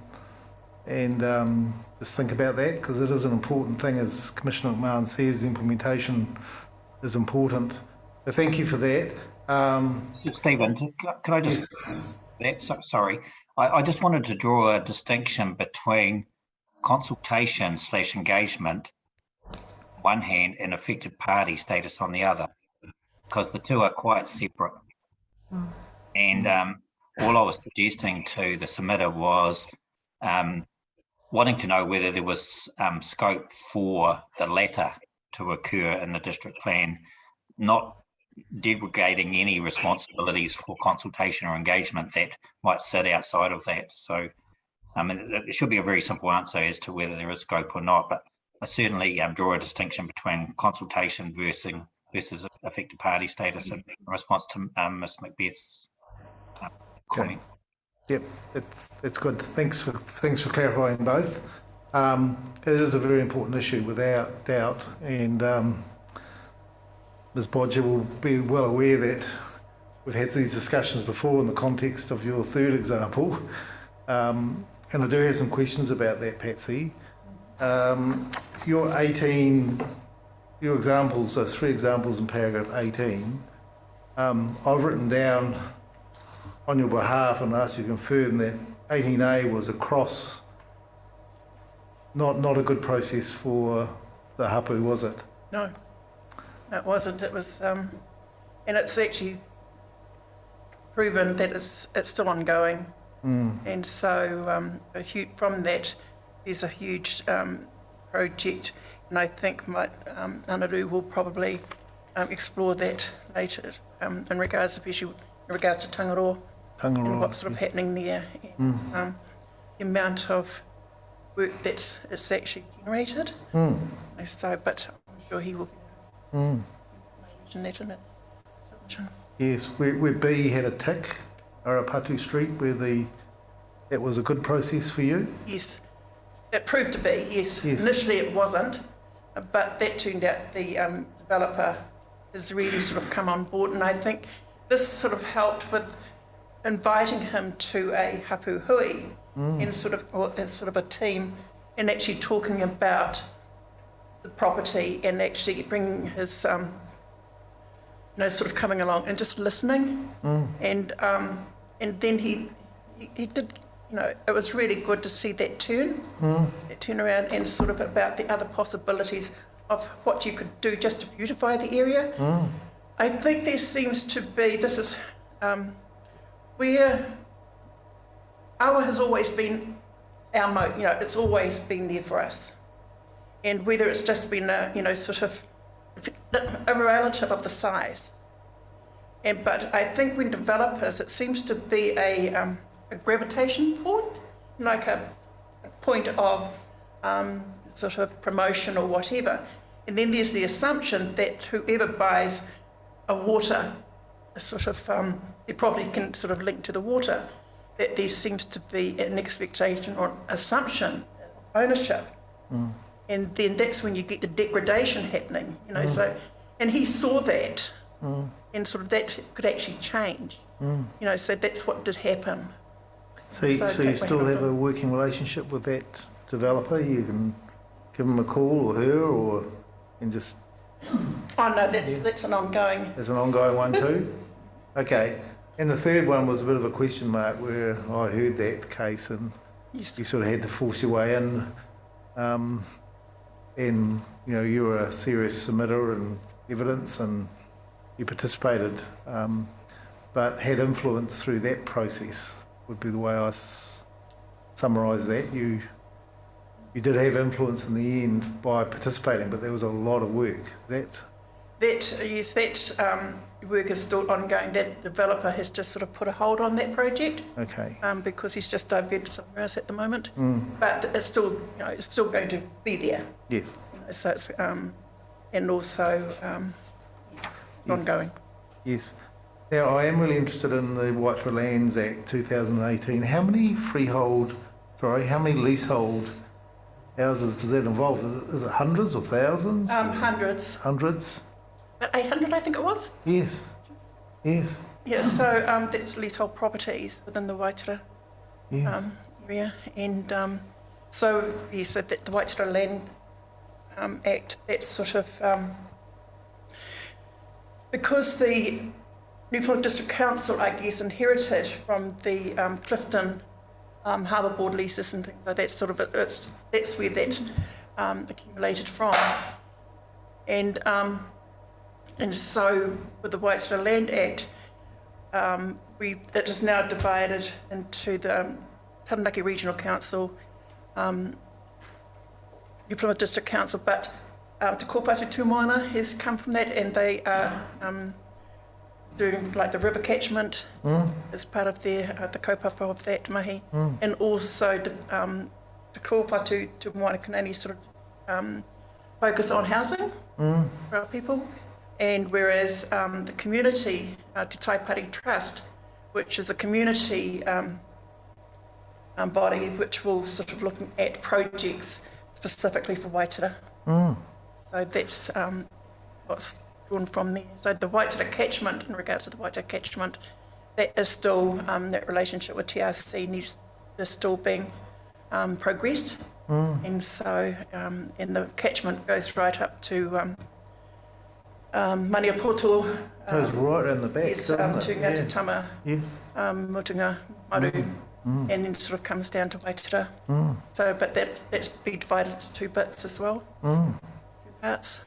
That sounds like quite an exciting project where the proceeds are being applied to restoration. Yes. With the funding. That's the potential. Yes. Oh, really interesting. Thank you for your attendance and for your assistance. That's very very helpful to us. Thank you very much. Thank you, and I'd just like to acknowledge the Sarahs and Sean and also Casey for the mahi that they've actually contributed. Thank you. Thank you. Kia ora. Kia ora. One more submitter. Yes, Anaru. Anaru White, Yes. Pukerangi Ora and Rihi Pā. Just wanted to add, if I can, just a comment in relation to Ra's comment. Yes.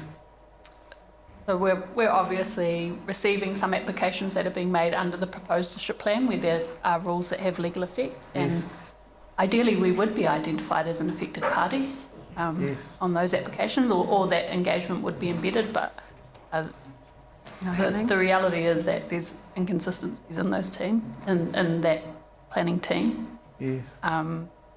And I will share some examples that tomorrow. You can perhaps follow up with David in terms of some of those examples. Yep. Thank you very much, Mr. White. Welcome. Kia ora. Over to you. Ana au tēnā rau te whānau i te tuatahi nei rau mihi ki a koutou nā kai kohi mana o te rā kai oku whanaunga, oku tuahine, oku tuakana e noho kotahi nei tēnei te mihi ki a koutou, tēnā tātou. Katoa hei mangai, hei kānohi rānei mō nā hapu o mō te hapu o Pukerangi-ora me te pāo Manukorehi o Anaru White tōku ingoa. Kia ora everybody, my name is Anaru White. I'm here to talk further to my submissions for Pukerangi-ora hapu and Manukorehi Pā Reserve Trust. I'm aware of the time. I'm also aware of the fact that you have read my submissions and I would love to take this opportunity just to talk further about them. Thank you. Firstly, about Pukerangi-ora hapu. We're a hapu of Te Aotearoa iwi. We're a real proud hapu. It is a real honour for me to come here. And I know that I'm here, I've got a lot of my whanaunga here, but I come with the blessing of my hapu as well. And as part of my role within the hapu, it has been my honour to walk our ancestral whenua, to look at our water bodies and hear stories from our kaumātua about what has changed over the generations that they have seen. And part of that change hasn't been great changes, and that comes due down to the facts, all the activities that have taken place within our rohi around illegal earthworks, subdivisions, network utilities, etc. Also, I'm here to speak on behalf of our Manukorehi Pā Reserve trustees and our beneficial landowners. Also, the tikanga and kawa that we uphold as we overlook all Waimarae, and in particular my involvement and experiences with redevelopment of our whare, and also for the restoration of Tangaroa stream that the previous submitter, Mrs. Bodger, mentioned as well.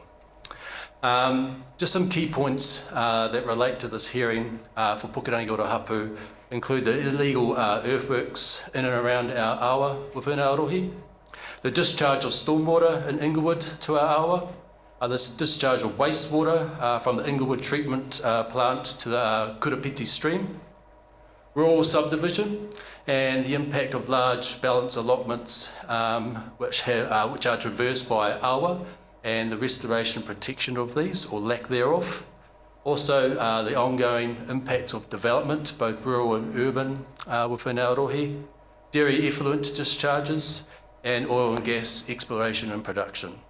Now, to elaborate, and I like the point that was mentioned before by the Commissioner around some real-life stories or examples. So to elaborate on some real-life examples, some subdivisions that are taking place within Inglewood, which is in our rohi. One example that we had as a hapu that we were, I want to say engaged. I suppose there's different levels of engagement, and this level of engagement looked like this. We were invited to a site visit. We were presented with a scheme plan. The scheme plan outlined showed that they planned to infill a water body. For what reason? Probably to get the greatest or maximum yield from it as well. That for us, when that presented to us with no engagement, no pre-app hearing or chance for us to express our relationship, just further marginalise us from the impact or the relationship that we have with our water bodies. The engagement, therefore, that took place, but that was backwards and forwards. There was ongoing, it's still ongoing today, and for us, it felt like we had to fight just for this relationship and for our voice to be heard within this process. Lack of process. A second one that I want to talk about is another, a series of subdivisions within Inglewood on the same street, all in close proximity, which have been developed separately. There's no regard to future growth within the area. There isn't a universal stormwater solution, which is within a known flood area, whereas a holistic approach, a scheme plan or a larger systematic plan would achieve a better outcome results for all. Within the process of a hapu, we receive a lot of consent applications from Te Kotaitanga o Te Atiawa via the statutory acknowledgement process. To touch on my point earlier around subdivisions in Aotearoa, we have what's left is large balance allotments which are traversed by awa. Within this process, there's little or no regard to the protection or restoration of these awa. This further impacts our relationship, which a lot of my colleagues, my whanaunga here today, have talked about, that relationship that we have with our awa, with our water bodies. We talked about whakapapa, that relationship, our customary and cultural rights that we have, those practices that we've exercised since, well, forever. All these processes to us as a hapu highlight the failure to set clear expectations with developers or the development community, and the utmost importance of freshwater, despite its location, the state it may be in, that it's not just seen as an infrastructure, and that our relationship is recognised and provided for. Further to that, as part of it, as a trustee at Manukora Pā and overlooking Owai Marae, the Tangaroa stream flows through our pā, through our marae, and as Mrs. Bodger mentioned before, the relationship that we have has been marginalised. We no longer have a relationship that with the Tangaroa, and that's due to the upstream and downstream developments that have taken place. Also, the land nearby, the pā, which is rural, has been rezoned to be urban, and much of this land is on Manukora Pā and also Kaipeki Pā as well. The stories that I hear about Tangaroa aren't stories of today, they're stories from previous generations, from when my uncles, my aunts talk about their childhood. This is about now and about our future, so we can tell these stories from there. The Tangaroa, our pā, its mana is not recognised within this process, let alone enhanced in this process as well. To conclude, I emphasise the importance of meaningful engagement and the restoration and protection of our water bodies so we can exercise our roles as mana whenua and as kaitiaki. Kia ora tātou. Thank you very much, Mr. White. We'll take some questions. Commissioner Coffin. Thank you very much for your submission. I didn't have any questions. Thank you. Commissioner Littlejohn. Don't take this the wrong way, and it's not a sign of the lateness of the hour, but I didn't have any questions of you either, Mr. White. That was all very helpful. Thank you.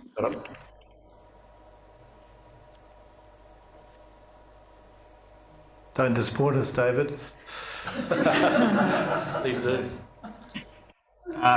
Well, I guess if I did have a question, Mr. White, it'd be really along the same lines as that I put to the previous submitter, and I can assure you that it's a live issue, not just for me but for the entire panel, and I think for the reporting officers too. So maybe we can explore that in more detail with Ms. Marco and others tomorrow.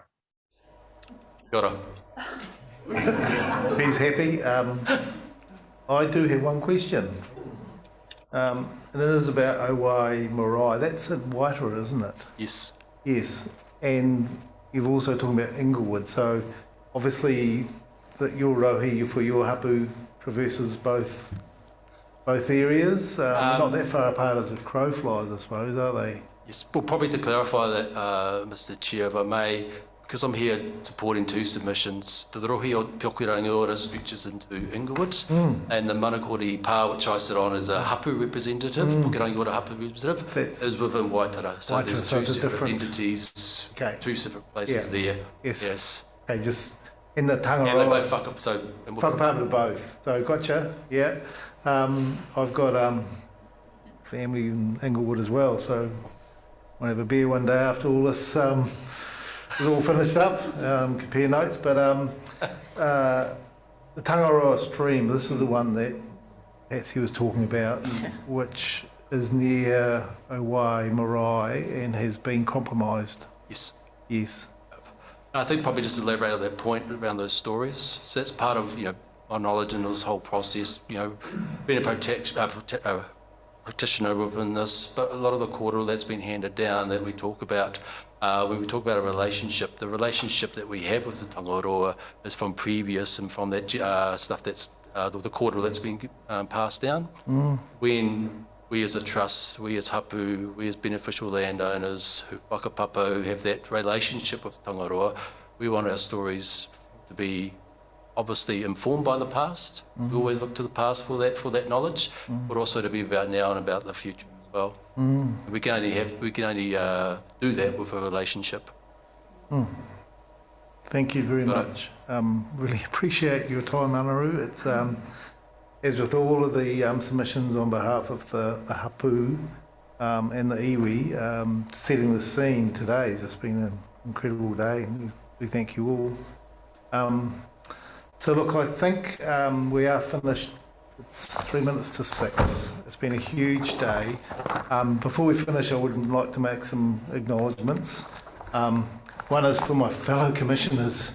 I know what it's like sitting through these long days on Zoom, staring at the screen. There's a high level of focus and attention, and it's a massive day. And enjoy the break this evening. Thank you very much. To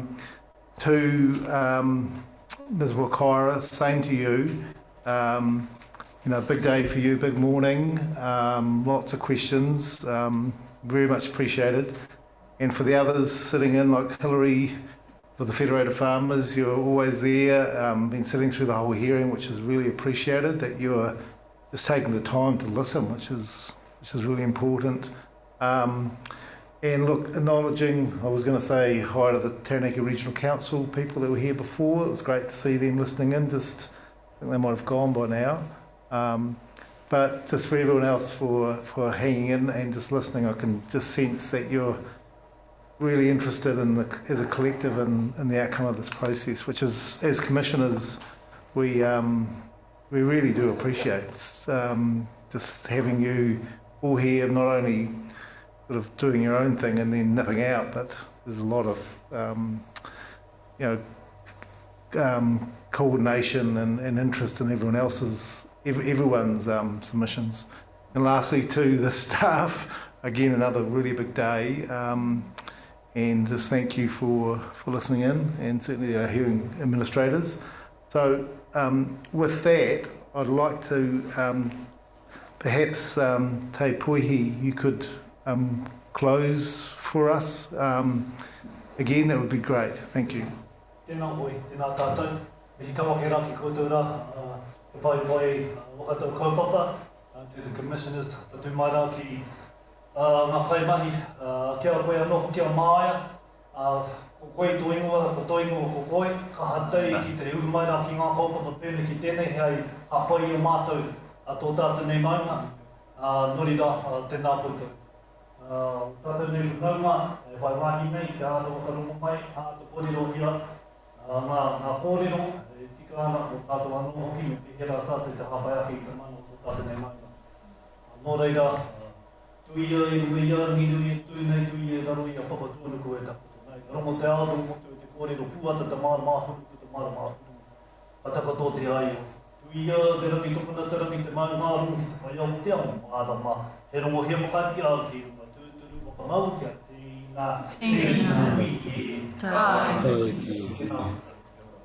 Thank you, and we'll adjourn the hearing till 9 o'clock tomorrow morning, and see you all then. Thank you very much.